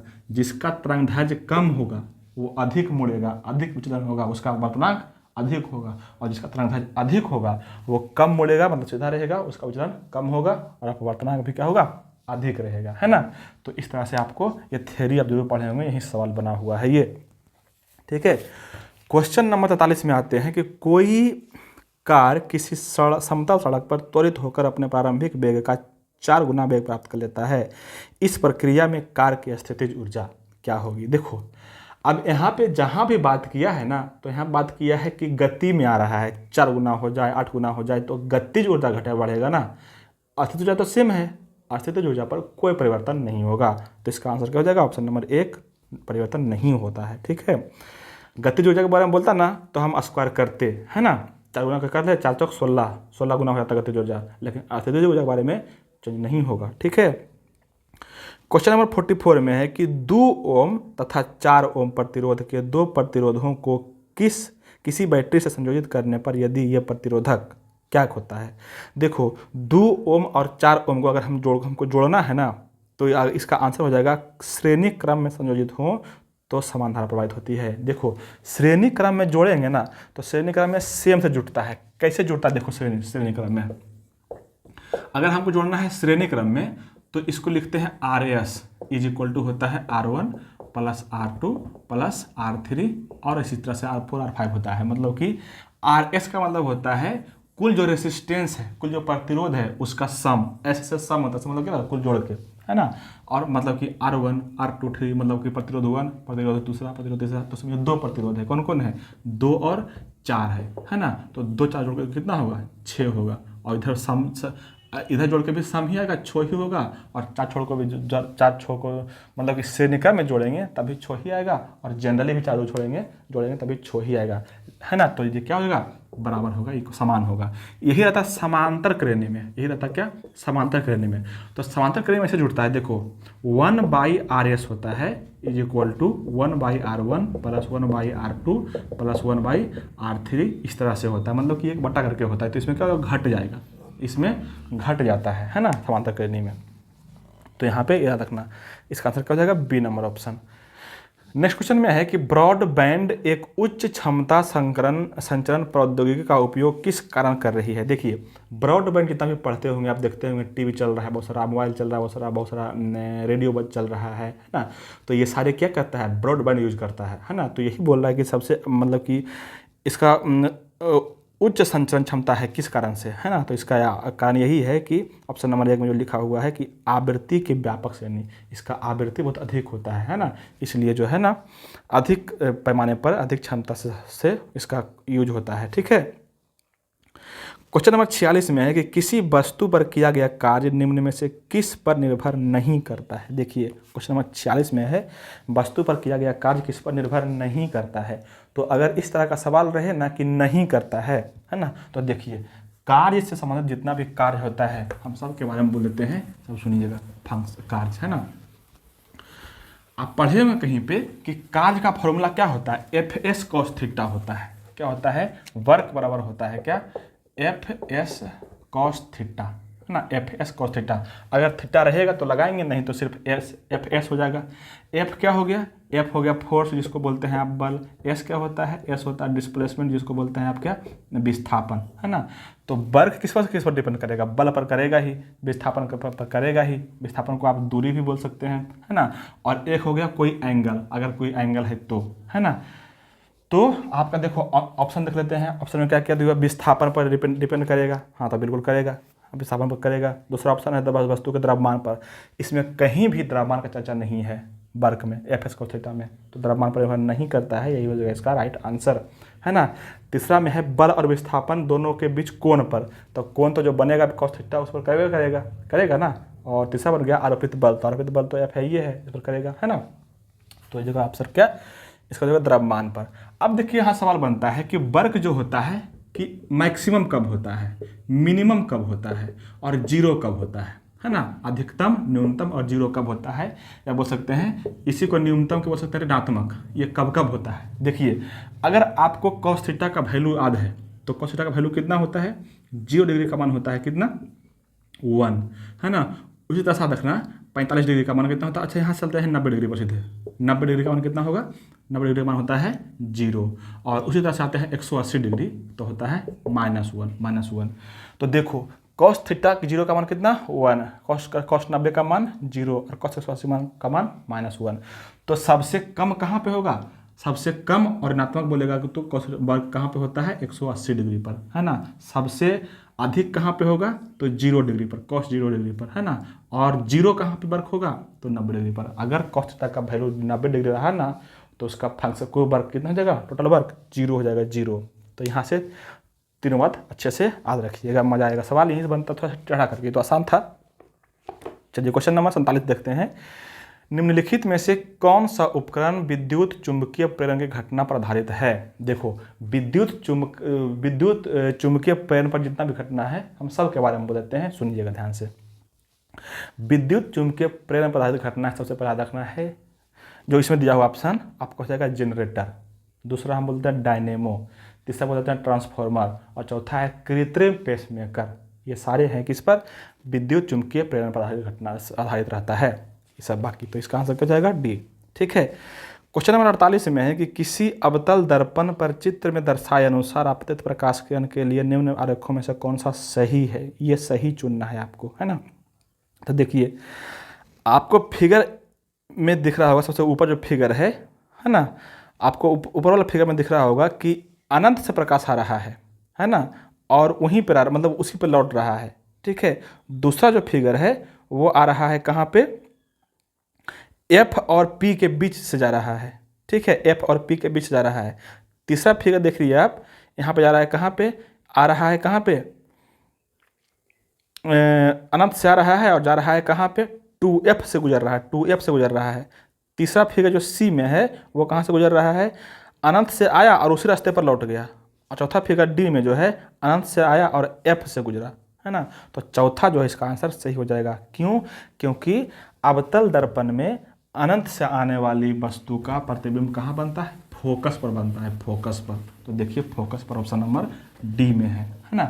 10th में बहुत बढ़िया से पढ़ाया हुआ है फिजिक्स में ये, कि कोई अवतल दर्पण है इस तरह से, है ना। तो अवतल दर्पण है तो अगर अनंत से आ रहा है ना, यहाँ पर लिख लेते हैं, अनंत से आएगा ना तो सीधे से रखना फोकस पर बनेगा। अगर प्रतिबिंब अनंत से वस्तु अनंत पर है तो फोकस कहाँ बनेगा, प्रतिबिंब कहाँ बनेगा, फोकस पर। वस्तु है अनंत पर तो प्रतिबिंब कहाँ बनेगा, फोकस पर। ठीक है। और फिर बात करते हैं कि अनंत और P के बीच है, अनंत और ऐसे लिखते हैं, अनंत और C से दूर है ना। C हो गया सेंटर, जिसको बोलते हैं सेंटर यहाँ पे होता है। जैसे यहाँ पे हो गया सेंटर, यहाँ पे हो गया फोकस। ठीक है। तो अनंत और सेंटर के बीच मतलब यहाँ पे कहीं पे होगा, है ना। तो ये कहाँ बनेगा, फोकस तथा फोकस और सेंटर, मतलब फोकस और सेंटर के बीच में बनेगा, यहाँ पे बनेगा। पहले बना था अनंत पर आ रहा था तो यहाँ पे बना था, अब यहाँ पे आया तो अनंत और सेंटर के बीच, तो कहाँ बनेगा, फोकस और सेंटर के बीच बनेगा, है ना। और अब लाते हैं सेंटर पर। अगर सेंटर पर वस्तु रहेगा सेंटर पर तो बनेगा इसका प्रतिबिंब कहाँ बनेगा, सेंटर पर ही बनेगा, है ना। और अगर लाते हैं अगर हम कहाँ पे, सेंटर और फोकस के बीच, मतलब वस्तु को रखते हैं यहाँ पे सेंटर और फोकस के बीच, तो बनेगा कहाँ पे, ये अनंत और सेंटर के बीच बनेगा, अनंत और सेंटर के बीच बनेगा। और लाते हैं कहाँ पे, फोकस पर, तो फोकस पर कहाँ बनेगा, अनंत पर बनेगा। फोकस पर कहाँ पे, अनंत पर, अनंत पर तो फोकस पर, फोकस पर तो अनंत पर, एक दूसरे का उल्टा होता है। सी पर रहेगा तो वस्तु तो सी पर ही प्रतिबिंब बनेगा, है ना। अनंत और सी के बीच रहेगा तो फोकस और सी के बीच बनेगा, और फोकस और सी के बीच रहेगा तो अनंत और सेंटर के सी बनेगा। एक बात यहाँ से और पूछता है, ये तो बहुत फेमस क्वेश्चन पूछता है, एक बात और इसे समझता है, ये पूछता है कि अगर फोकस और यहाँ पे जो P है इसके बीच रखा, मतलब कि वस्तु को यहाँ रखेंगे, तब प्रतिबिंब कहाँ बनेगा, तब प्रतिबिंब बनता है इसके पीछे में बनता है। और ये जो रहता है ना प्रतिबिंब, ये आभासी रहता है और वस्तु से सीधा रहता है ना। अवतल दर्पण में जितना भी प्रतिबिंब बनता है ना, सब बनता है वास्तविक और उल्टा बनता है, ये भी याद रखना, है ना, कैसा बनता है, वास्तविक और उल्टा। लेकिन ये पहला केस है, एकमात्र केस है कि फोकस और पी के बीच रखेंगे ना, पोल के बीच वस्तु, तो प्रथम प्रतिबिंब बनेगा कहाँ पे, दर्पण के पीछे। कैसा बनेगा, आभासी बनेगा, बड़ा बनेगा और सीधा बनेगा, सीधा। ये अपवाद है, तो ये बहुत बार क्वेश्चन पूछता है, ठीक है, ध्यान से याद रखिएगा इसको, ठीक है। आगे बढ़ते हैं क्वेश्चन नंबर 49 में। निम्नलिखित में से कौन किसी बिंदु स्रोत से उस पर आपतित प्रकाश का समांतर प्रकाशपुंज बना सकता है। तो देखिए, एक है अवतल दर्पण और एक है उत्तल लेंस। अवतल दर्पण और उत्तल लेंस जो है ना, उसका समांतर प्रकाशपुंज बनाता है, अवतल दर्पण और उत्तल लेंस, ठीक है। कैसे, देखो, ये है अवतल दर्पण, यहीं पे अवतल दर्पण है, ठीक है। ये है आपका क्या, ये हो गया आपका अवतल दर्पण, ये हो गया क्या आपका अवतल दर्पण। अब जैसे मान लो कि ये इसका फोकस वाला है ना, ये यहाँ पे फोकस है, यहाँ पे इसका सेंटर है, ठीक है, यहाँ पे इसका पोल है, ठीक है। अब यहाँ से कोई प्रतिबिंब आया है ना, यहाँ से प्रतिबिंब कोई आया, ठीक है, तो ये क्या होगा, यहाँ से लौट जाएगा इस तरह से, हो सकता है कि इसी बे में ही लौट जाए, है ना, या यहाँ से आएगा तो हो सकता है कि इसी बे में लौट जाएगा, तो क्या हो जाएगा, सीधा सीधा लौट जाता है ना। ये क्या होता है, सीधा सीधा लौट जाता है, ठीक है, इस तरह से।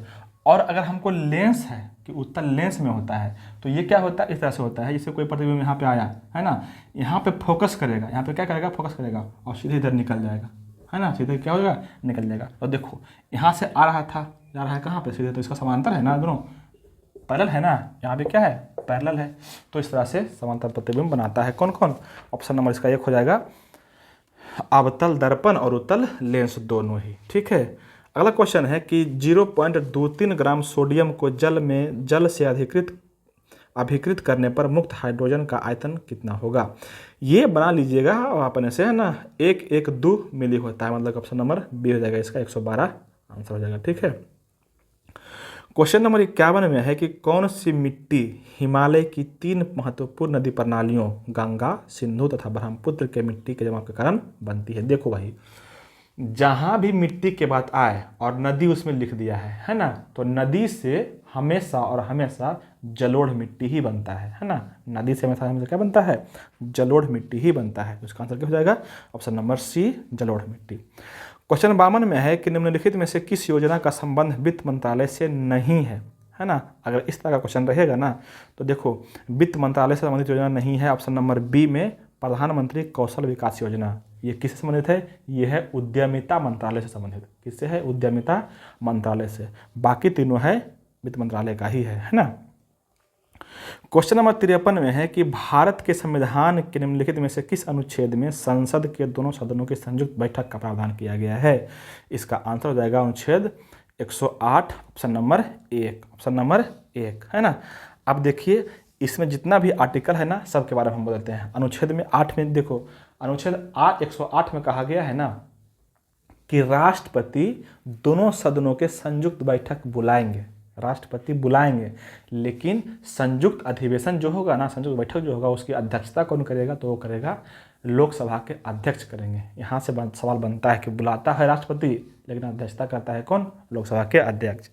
एक अनुच्छेद है अनुच्छेद 93, ऑप्शन नंबर डी में, है ना। अनुच्छेद 93 में कहा गया है कि संसद निर्वाचन, मतलब कि लोकसभा चुनाव के बाद संसद अपने सदस्यों में से ही किसी एक को अध्यक्ष तथा एक को उपाध्यक्ष का चुनाव करेगी। ये अनुच्छेद 93 में कहा गया है। मतलब अनुच्छेद 93 में क्या है, अध्यक्ष और उपाध्यक्ष का चुनाव है, ठीक है।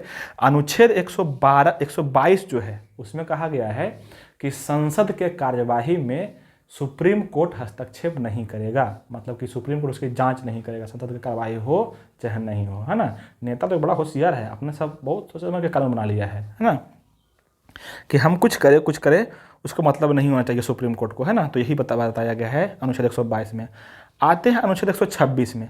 अनुच्छेद 126 से पहले थोड़ा सा बात करेंगे, हम बात करेंगे अनुच्छेद 124 के। 124, 25, 26, 27 और 29, इतना आपको रखना है। कौन कौन, 124 कौन रखना है आपको, 124, 125, 126, 127 और 129। बहुत इंपॉर्टेंट है, यहाँ से बहुत बार सवाल बना है ना। देखो, अनुच्छेद 124 है, 125 है, 126 है, 127 है और 129 है, 28 छोड़ देंगे, ठीक है। अनुच्छेद 124 में सुप्रीम कोर्ट का व्याख्या है। सुप्रीम कोर्ट, भारत में सुप्रीम कोर्ट होगा कब, कहाँ पे? अनुच्छेद 124 में। अनुच्छेद 125 में सुप्रीम कोर्ट के वेतन का चर्चा है, सुप्रीम कोर्ट के वेतन। अनुच्छेद 126 में है, अनुच्छेद 126 में है, 126 में है कि अगर सुप्रीम कोर्ट का न्यायाधीश नहीं रहेगा, है ना, तो कार्यवाहक, क्या बोले हैं, कार्यवाहक न्यायाधीश के बनाना है इसमें, अनुच्छेद 126 में। मतलब कि अगर सुप्रीम कोर्ट का न्यायाधीश नहीं रहेगा ना, तो कार्यवाहक न्यायाधीश के रूप में किसी को नियुक्त किया जा सकता है। तो कार्यवाहक न्यायाधीश 126 में। 27 का कुछ इतना बार पूछा हुआ है ना कि कुछ कहेगा नहीं। 27 में है तदर्थ न्यायाधीश। तदर्थ न्यायाधीश का व्याख्या कहाँ पे है? तो अनुच्छेद 127 में। और 129 तो मत कहिए, बहुत बार पूछा हुआ सवाल है ना। 129 में क्या है? यह है अभिलेख। क्या है? अभिलेख न्यायालय। अभिलेख न्यायालय का वर्णन कहाँ पे है? तो यह है अनुच्छेद 129 में। बहुत इंपॉर्टेंट से बताए हैं आर्टिकल, सब आप रखिएगा सब, है ना। कम से कम तो 124 सुप्रीम कोर्ट वाला, 126 कार्यवाहक न्यायाधीश वाला और 127 तदर्थ वाला और 129 अभिलेख वाला। बहुत इंपॉर्टेंट है ना। सवाल बनता रहता है बार बार यहाँ से, ठीक है।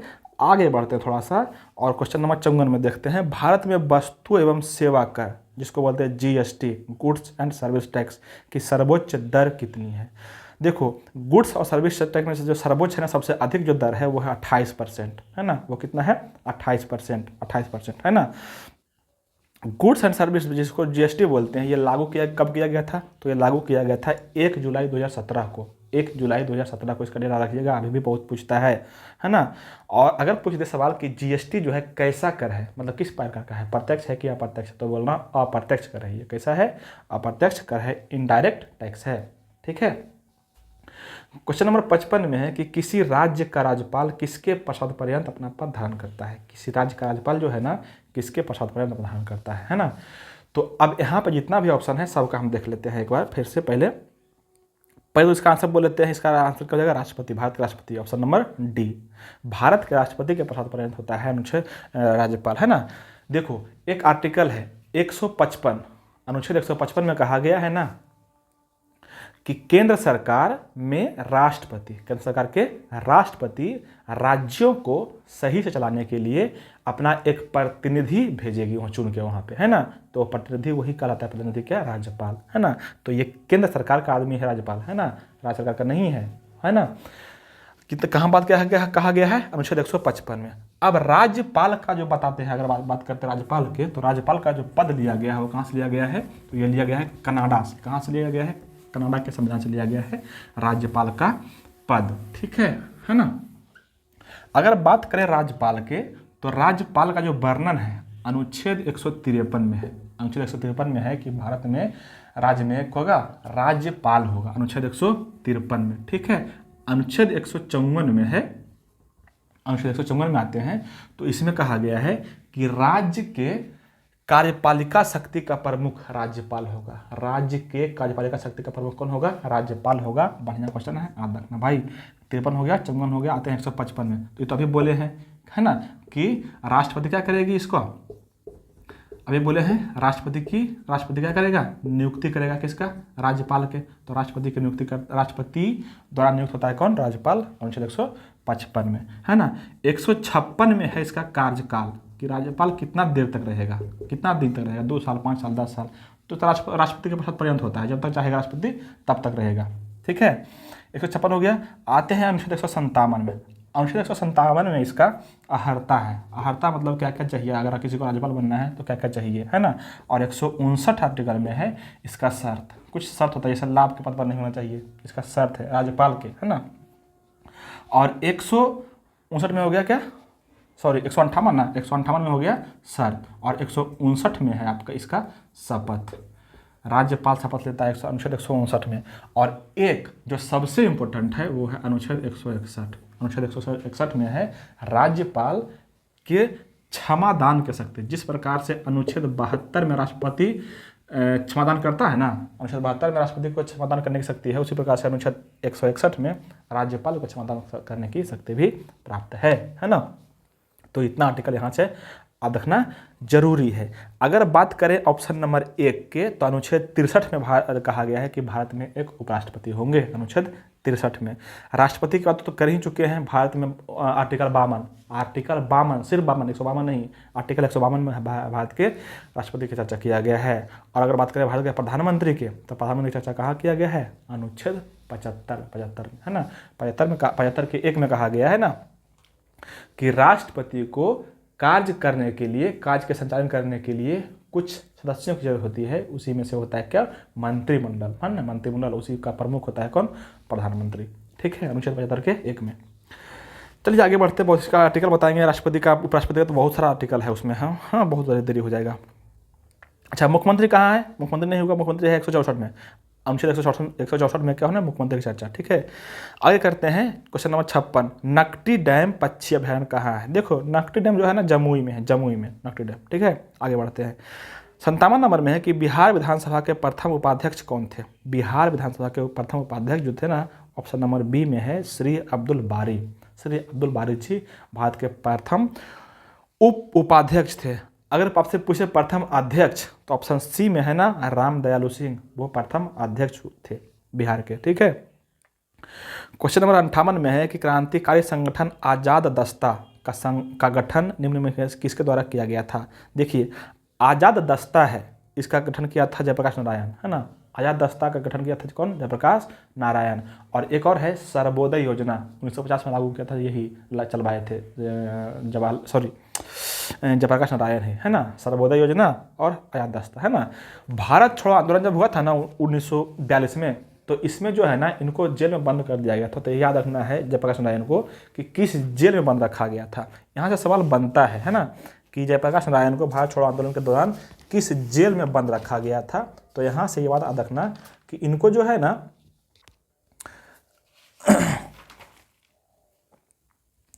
इनको बंद रखा गया था हजारीबाग जेल में, है ना। और इनका एक बहुत फेमस बुक है, याद रखिएगा, ड्रीम ऑफ रिवॉल्यूशन किनका बुक है?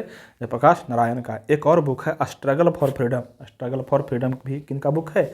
इन्हीं का बुक है ना। ऑप्शन नंबर आपका सी में है बाबा जी ठाकुर दास जो है ना रामकृष्ण सोसाइटी की स्थापना किए हैं। रामकृष्ण सोसाइटी की स्थापना कौन किए हैं? बाबा जी ठाकुर दास।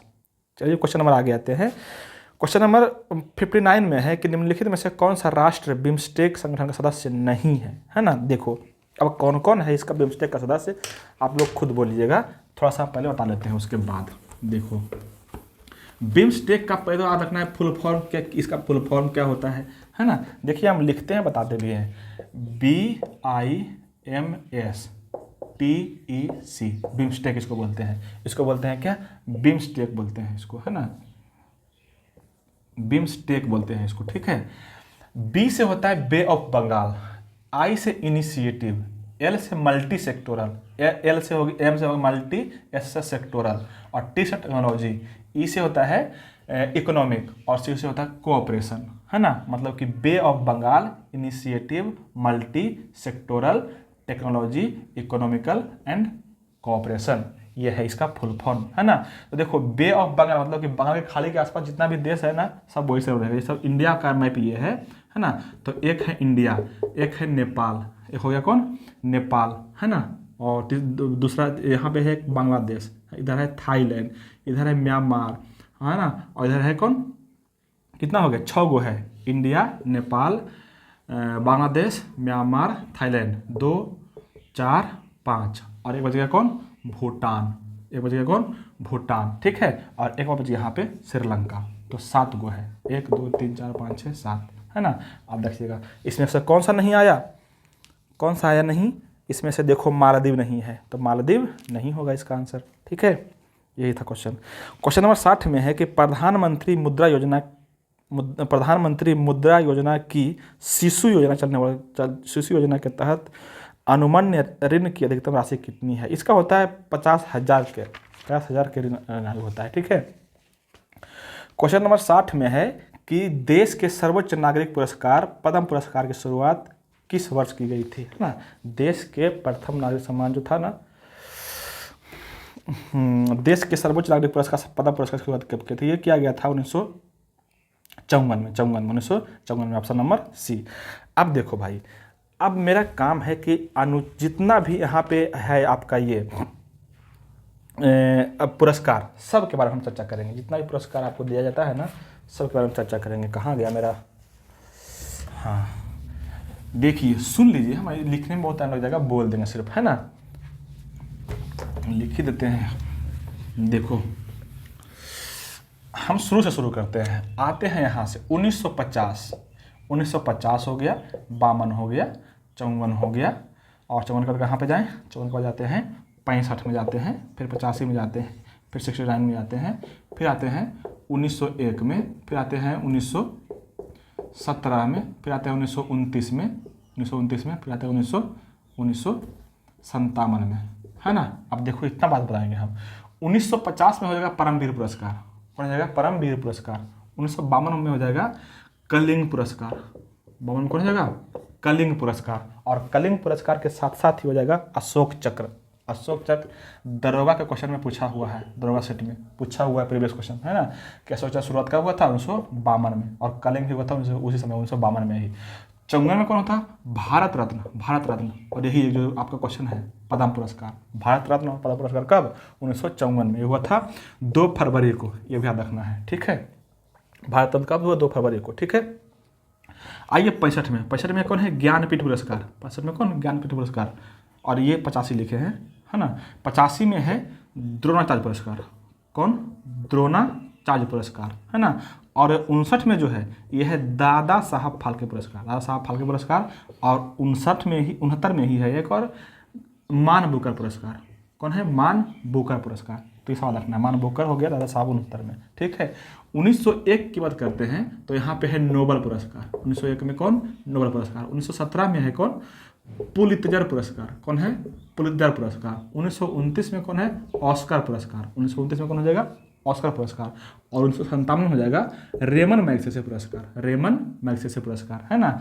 तो इस तरह से सभी को आपको याद रखना है अच्छे से, ताकि कोई भी तरह का सवाल पूछे ना तो आप चूका नहीं है, ठीक है।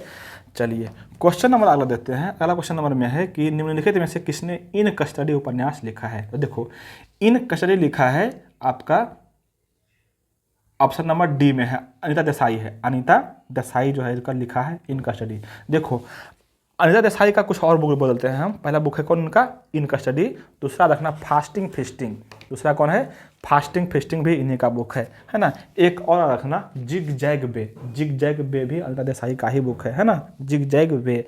एक और रखना फायर ऑन द माउंटेन भी इन्हीं का बुक है। एक और रखना क्लियर लाइट ऑफ डे, ये क्या है, क्लियर लाइट ऑफ डे इन्हीं का बुक है, अनीता देसाई जी का ही है ना। एक और है क्राई द पिकॉक में एक लड़की की कहानी बताया गया, एक महिला की कहानी बताया गया है, बहुत मार्मिक कहानी है इसमें, ठीक है, क्राई द पिकॉक में, ठीक है, इसको याद रखिएगा। अच्छा, इसी अनीता देसाई की ही बेटी है किरण देसाई, जो बहुत फेमस, बहुत बार पूछा हुआ कि इसका बुक, किरण देसाई का एक बुक है बहुत फेमस, इनहेरिटेंस ऑफ लॉस, जिसमें इसको पुरस्कार भी मिल चुका है, तो याद रखिएगा, ठीक है। और एक बच गया कौन, एक किरण देसाई का ही एक और बुक है हल्ला ब्लू इन गुआवा भी इन्हीं का बुक है, किरण देसाई का, ठीक है। तो यहाँ से याद रखिएगा। एक ऑप्शन है मुल्कराज आनंद जो है, इन्होंने एक बहुत फेमस बुक लिखा है, इसका नाम है क्या, कुली जो बुक है मुल्कराज आनंद का है ना, कुली, है ना, बहुत फेमस बुक है, ठीक है। चलिए आगे करते हैं।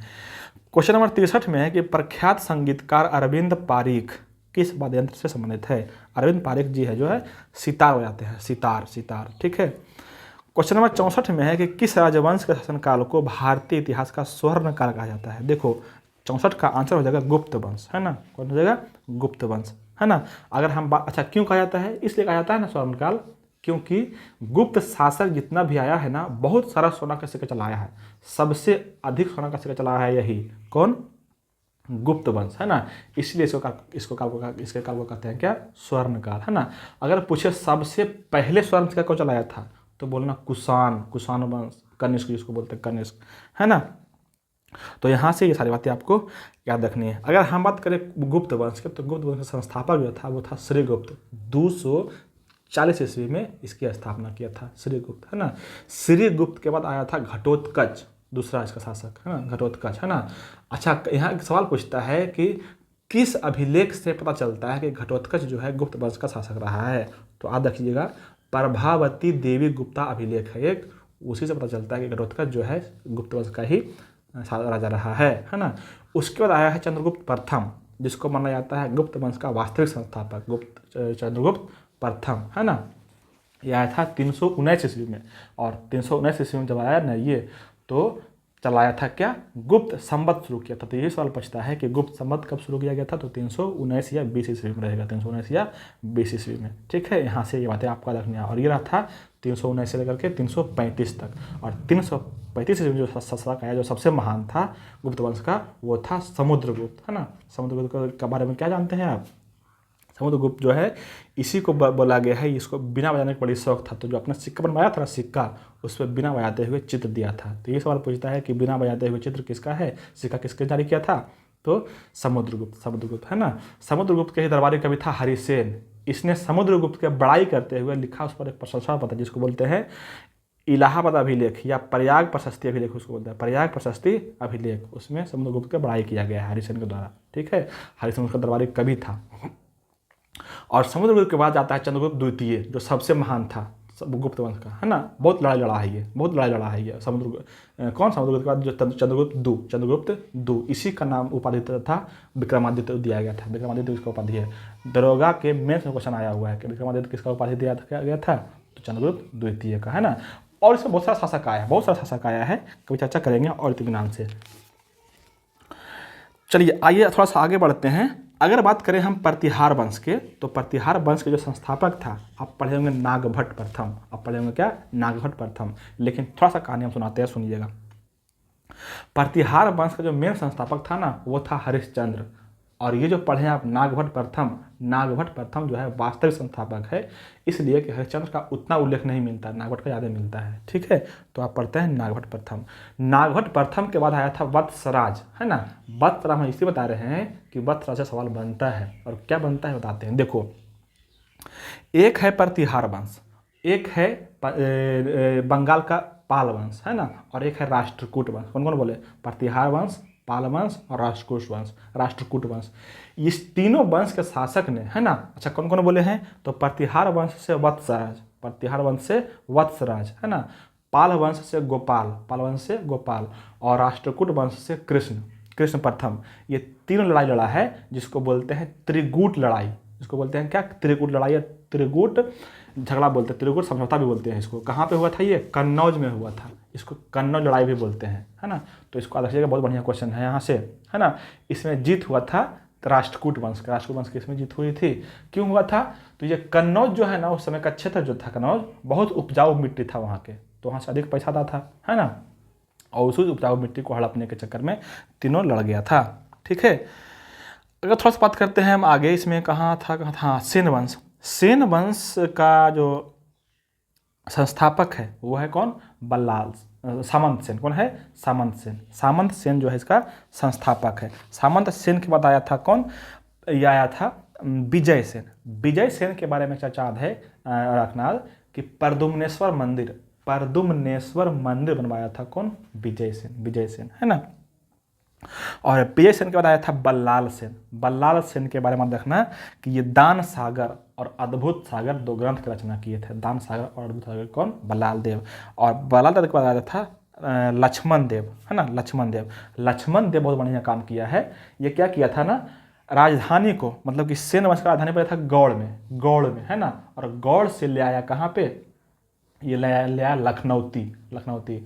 तो आपको सेन वंश का अगर पढ़ेंगे राजधानी, तो गौड़ और लखनऊती दोनों देता है। पहले था गौड़ में और अब हो गया लखनऊती में, है ना। लक्ष्मण सेन जो है ना, ये हार गया था बाद में। और कहा जाता है कि ये बंगाल का अंतिम हिंदू शासक था लक्ष्मण सेन। यहाँ से सवाल बनता है कि बंगाल का अंतिम हिंदू शासक कौन था? तो लक्ष्मण सेन। किस वंश का था? तो सामंत सेन का था। सेन वंश का, ठीक है। तो यहाँ से सवाल ये सारे बनते हैं।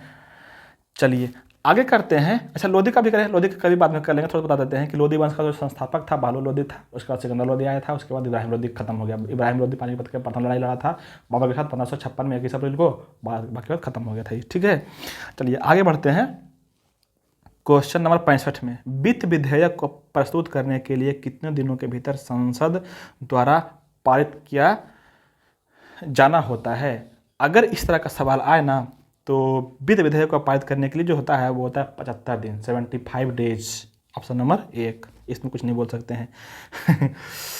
चलिए क्वेश्चन नंबर 66 में है कि 2011 की जनगणना के अनुसार भारत की साक्षरता दर कितनी थी, कितनी है ना। देखो 2011 के अनुसार भारत की साक्षरता दर है जो है ना 74 है, 74.04। अगर पूछे पुरुष साक्षरता दर कितना तो बोलना 82 पॉइंट कुछ होगा, और याद रखना महिला के है 65.05 है, ठीक है। तो याद रखिएगा 65, 82, 74, ठीक है। अगला क्वेश्चन है कृष्णा राज सागर बांध को किस नदी पर बनाया गया है। तो ये बनाया गया है कावेरी पर, कृष्णा पर कावेरी पर। कावेरी पर एक और बांध है मेट्टूर बांध, बहुत फेमस बांध है, पूछते रहता है, रखिएगा कावेरी पर, है ना। और एक और है कृष्णा पर है बहुत फेमस बांध, नागार्जुन सागर बांध कहाँ पे, कृष्णा पर। और श्रीशैलम बांध भी कहाँ पे है, कृष्णा पर ही है, ठीक है। तो यहाँ से आपको याद रखना है, ठीक है। अच्छा, जब इसका चर्चा आ गया है तो इसका चर्चा हम भी कर ही देते हैं। जब कावेरी बात है, गोदावरी बात है और कृष्णा बात है, तो तीनों के सहायक याद रखना, क्योंकि इस तीनों का सहायक नदी इतना ना पूछता है ना कि कंफ्यूज करके दिया है आजकल के, है ना। देखो यहाँ पे दो ही चर्चा करेंगे, क्योंकि दो ही को है। कौन कौन है नदी का नाम, कावेरी ना है, कृष्णा है ना। कावेरी और कृष्णा की चर्चा करते हैं। कावेरी है एक और एक है कृष्णा। करेंगे क्या, सहायक नदी। देखो याद रखना ट्रिक से, कृष्णा में याद रखना ना, कृष्णा का ट्रिक ये है कि 5 बार याद रखना, 5 बार कोई भी माल दूध मुंह में नहीं देगा तोरा, बस इतना सा रखना है। कृष्णा का सहायक नदी है कौन, बहुत सारा सहायक नदी है इसलिए लंबा हो गया। 5 बार कोई भी माल दूध मुंह में नहीं देगा तोरा, 5 बार कोई भी माल दूध मुंह में नहीं देगा तोरा, ये ट्रिक है। देखो आधा पंचगंगा, बार कुछ नहीं, इसको कैंसिल कर दो। पंचगंगा, यहाँ से कोई से हो जाएगा कोयना, ये जगह भीमा नदी, ये जगह माल प्रभा, यहाँ पर जगह घाट प्रभा, यहाँ पर दूध गंगा है, मुँह से हो जाएगा मूसी नदी, एक और है मुरेरू नदी यहीं पे, है ना। तो देखना मूसी है, मुरेरू है ना, और थोड़ा सा लगना तुंगभद्रा, ये सब है कृष्णा के सहायक नदी है, ठीक है, कृष्णा के सहायक नदी है ना। और अगर हम बात करें कावेरी नदी के, है ना, तो कावेरी का देखना हे लक्ष्मण, देखना क्या, हे लक्ष्मण, है ना, हे लक्ष्मण अमर स्वर्ण भाव, क्या रखना, अमर स्वर्ण भाव ने काशी गया, बस इतना सा। कावेरी के सहायक नदियों का नाम है ये, कौन कौन है, हे लक्ष्मण अमर स्वर्ण भाव ने काशी गया, हे लक्ष्मण अमर स्वर्ण भाव ने काशी गया। देखो क्या क्या है, हे से हो जाएगा हेरंगी नदी, हे से हो जाएगा क्या, हेरंगी नदी, और हेमवती नदी कहाँ पे है, सॉरी कावेरी का सहायक है ना। लक्ष्मण से हो जाएगा लक्ष्मणपुर नदी, अमर से हो जाएगा अमरावती और अर्कावती, अमरावती और अर्कावती दोनों कुछ का सहायक नदी है कावेरी के। स्वर्ण से हो जाएगा स्वर्णवती है, स्वर्णवती नदी, है ना। भाव से हो जाएगा भवानी नदी, है ना। ने से हो जाएगा नेयलो एक नदी है जो इसका है कावेरी का, है ना। और काशी में 2 गो है ना, एगो है काबिनी, और सी से है शिमला नदी है भाई, नदी है ये, है ना, कावेरी का सहायक नदी है, ठीक है। तो यहाँ से ये सारी बातें आपको याद रखनी है। देखो 3-4 को सहायक नदी याद कर लीजिएगा ना, कावेरी का हो गया, कृष्णा का हो गया, गोदावरी का हो गया, महानदी का हो गया, गंगा हो गया, यमुना हो गया, है ना, और ब्रह्मपुत्रा हो गया, और सब ऊपर चला सतलज हो गया, सिंधु हो गया। तो इस यहाँ से सवाल अगर आप हो जाएगा तो फिर छूटेगा नहीं सवाल, ठीक है। आगे करते हैं, अगला क्वेश्चन है, कौन सा क्वेश्चन होगा, हाँ 68 में है कि लाइफ ऑफ पाई नामक पुस्तक के लेखक कौन है। लाइफ ऑफ पाई का लेखक जो है ना वो है यान मार्टेल, यान मार्टेल, ऑप्शन नंबर डी में। देखिए लाइफ ऑफ पाई जो है ना एक लड़का की कहानी है। एक लड़का जो है प्रशांत महासागर में जा रहा था नाव से, और उसका नाव क्रैश कर गया, नाव डूब गया है ना। तो किसी तरह से तैर के किसी टापू पर गया, द्वीप पर गया, और वहाँ से एक शेर के साथ 227 दिन जीवन बिताया था। उसी पर यह कहानी लिखा हुआ है यान मार्टिन का, है ना। अभी हम जस्ट पहले बताए हैं किरण देसाई के बुक का नाम द इनहेरिटेंस ऑफ लॉस, इसी का है ना। एक है हुल्ला बुला इन गुआवा, इसी का बुक का नाम है किरण देसाई का। अरविंद अधिका का 2 बुक बताते हैं, बहुत फेमस है। एक है the white tiger, the white tiger कौन है? अरविंद अधिका का। और एक और रखना सिलेक्शन डे, ये भी किसी का है, अरविंद अधिका का ही, है ना। एक और रखना the last man of tower, ये भी कहाँ पे है? अरविंद अधिका का ही है, ठीक है। क्वेश्चन नंबर नेक्स्ट करते हैं 69 में, कि भारत की संप्रभुता, एकता और अखंडता को बनाए रखना और उसकी रक्षा करना क्या है? तो ये देखो क्या है, ये है मौलिक कर्तव्य। ये हमारा नागरिक का मूल कर्तव्य है कि भारत के संप्रभुता, एकता और अखंडता के रक्षा करना। अगर हम बात करें मौलिक कर्तव्य के ना, तो मौलिक कर्तव्य को शामिल किया गया है 42वां संविधान संशोधन 1976 के द्वारा, है ना। किसके सिफारिश पर पूछता है कि किसके सिफारिश पर शामिल किया गया है? तो याद रखिएगा स्वर्ण सिंह समिति के सिफारिश पर यह है अति किया गया था, शामिल किया गया था, है ना।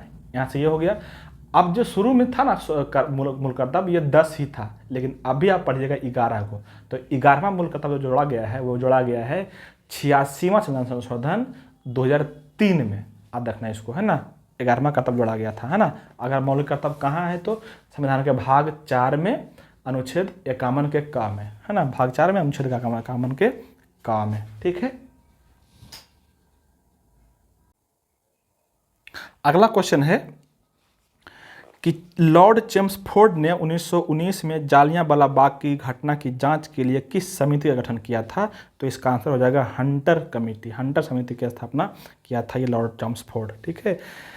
नेक्स्ट क्वेश्चन है 71 में कि कूना निम्नलिखित में से किस देश की मुद्रा था? अभी है नहीं, था, तो था मतलब हो जाएगा क्रोएशिया। देखो क्या है ना, कूना एक शेर है, शेर का नाम था, है ना, शेर का प्रजाति था, और उसी का खाल जो है, खाल के रूप में इसका मुद्रा के रूप में यूज किया जाता था, तो वही था कूना।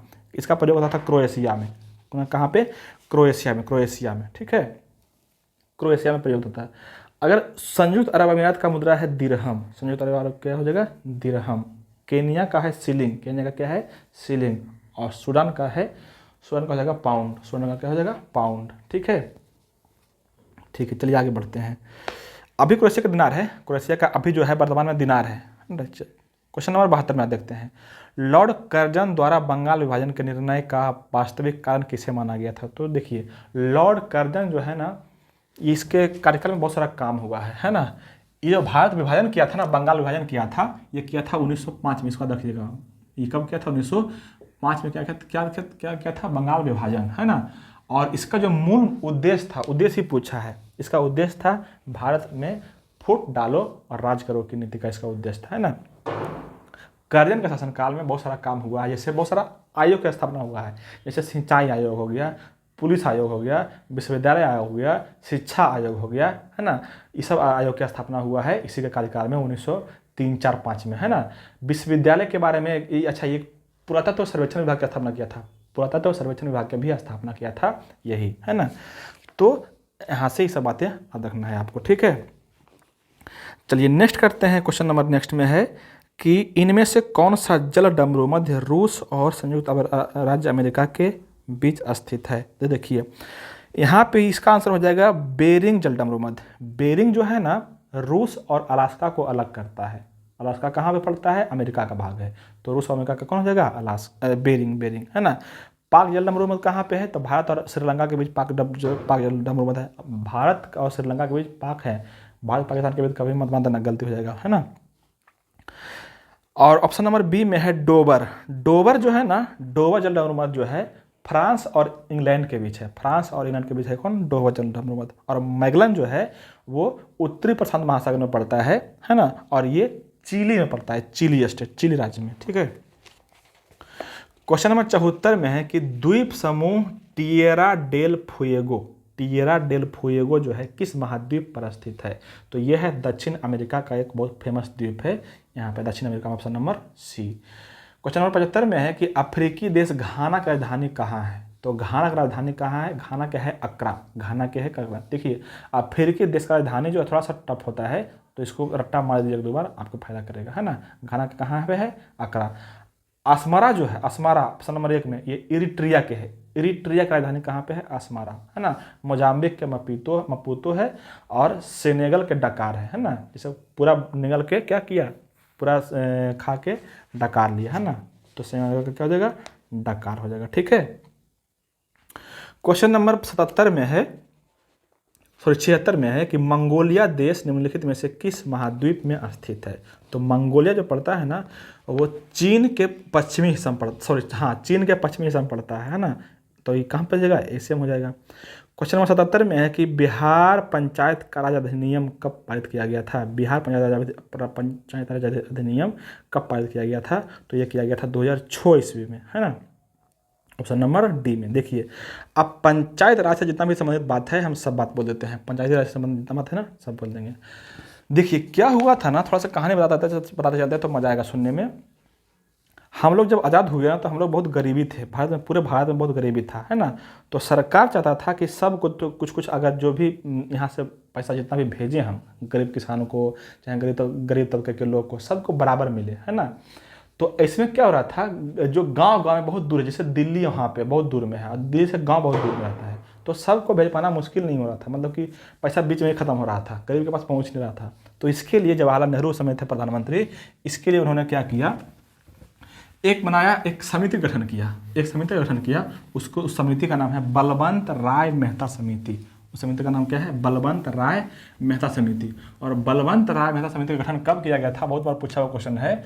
1957 ईस्वी में गठन किया गया था बलवंत राय मेहता समिति का, है ना। और इसी समिति के सिफारिश पर 2 अक्टूबर 1959 को पहली बार पंचायत लॉन्च किया गया था, है ना। पंचायती राज शुरू किया गया था, है ना। कहाँ पे? तो राजस्थान के नागौर जिला में। कहाँ पे? राजस्थान के नागौर जिला में, राजस्थान में। इस बात को याद रखना, बहुत बार पूछा हुआ क्वेश्चन है कि पहली बार पंचायती राज कहाँ लागू किया गया था? तो राजस्थान के नागौर में, ठीक है। वही दूसरी बार पूछता है कि दूसरी बार कब किया गया था? तो इसी समय 11 अक्टूबर 1959 को ही कहाँ पे? तो महबूबनगर एक जिला पड़ता है आंध्र प्रदेश में, यहाँ पे पड़ता है। दूसरी बार आंध्र प्रदेश के महबूबनगर में, ठीक है। तो यहाँ से याद रखना बलवंत राय मेहता समिति।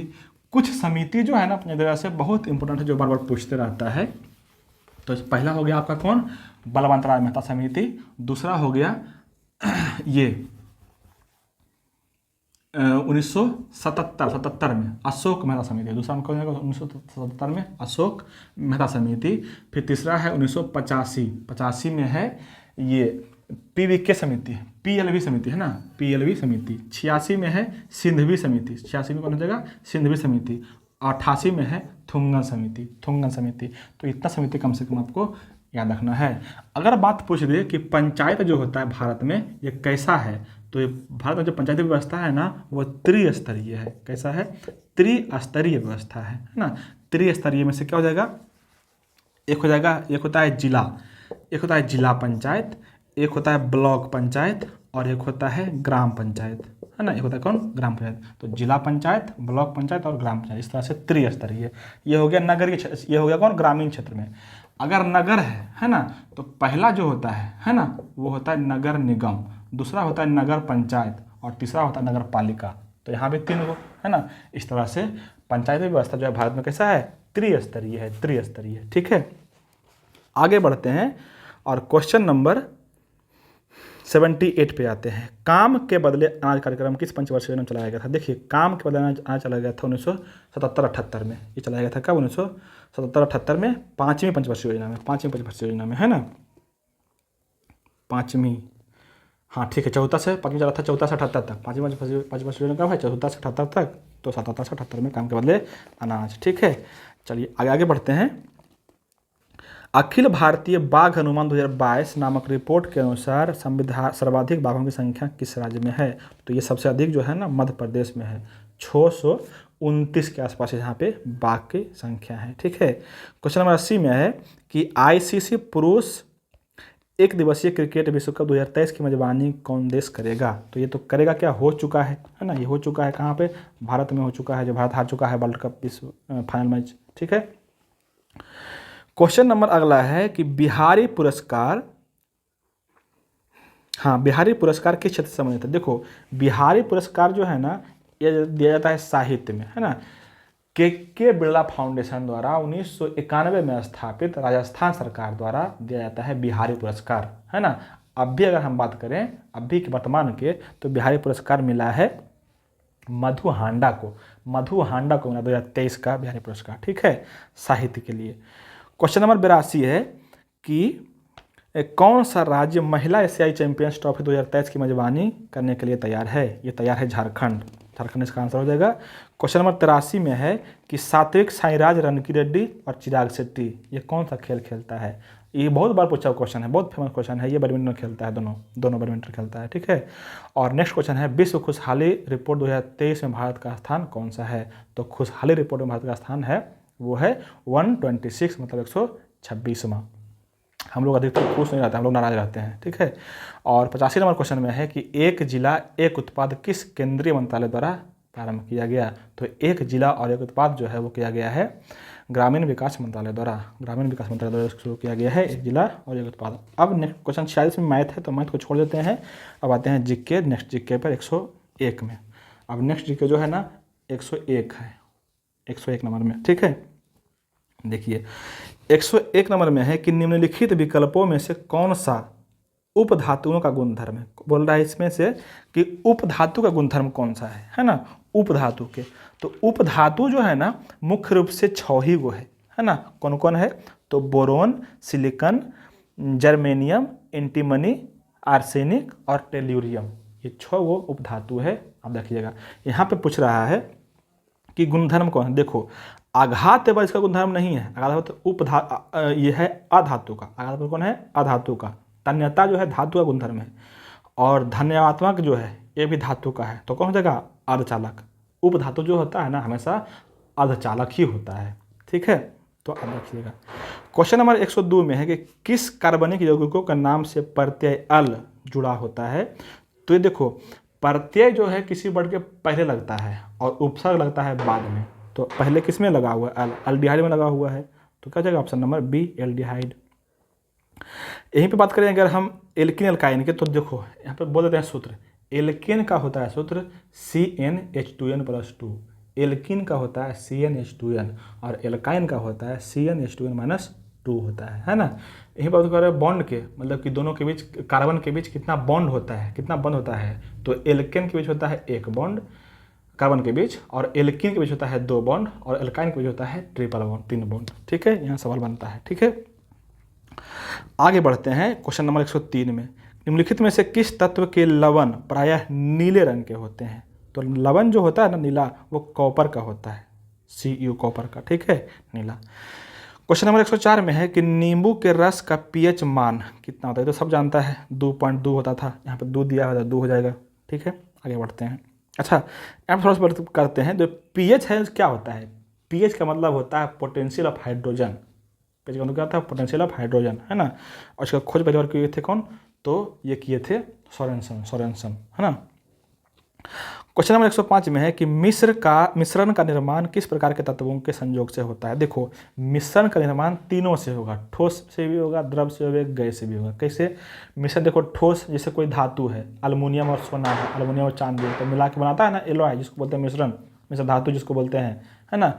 तो ठोस भी होता है, द्रव्य तो होबे करता है, जैसे पानी में दूध मिला दिए द्रव हो गया, और गैस में गैस मिला दिए, नाइट्रोजन, ऑक्सीजन, हवा, हाइड्रोजन सबको मिला दो, है ना।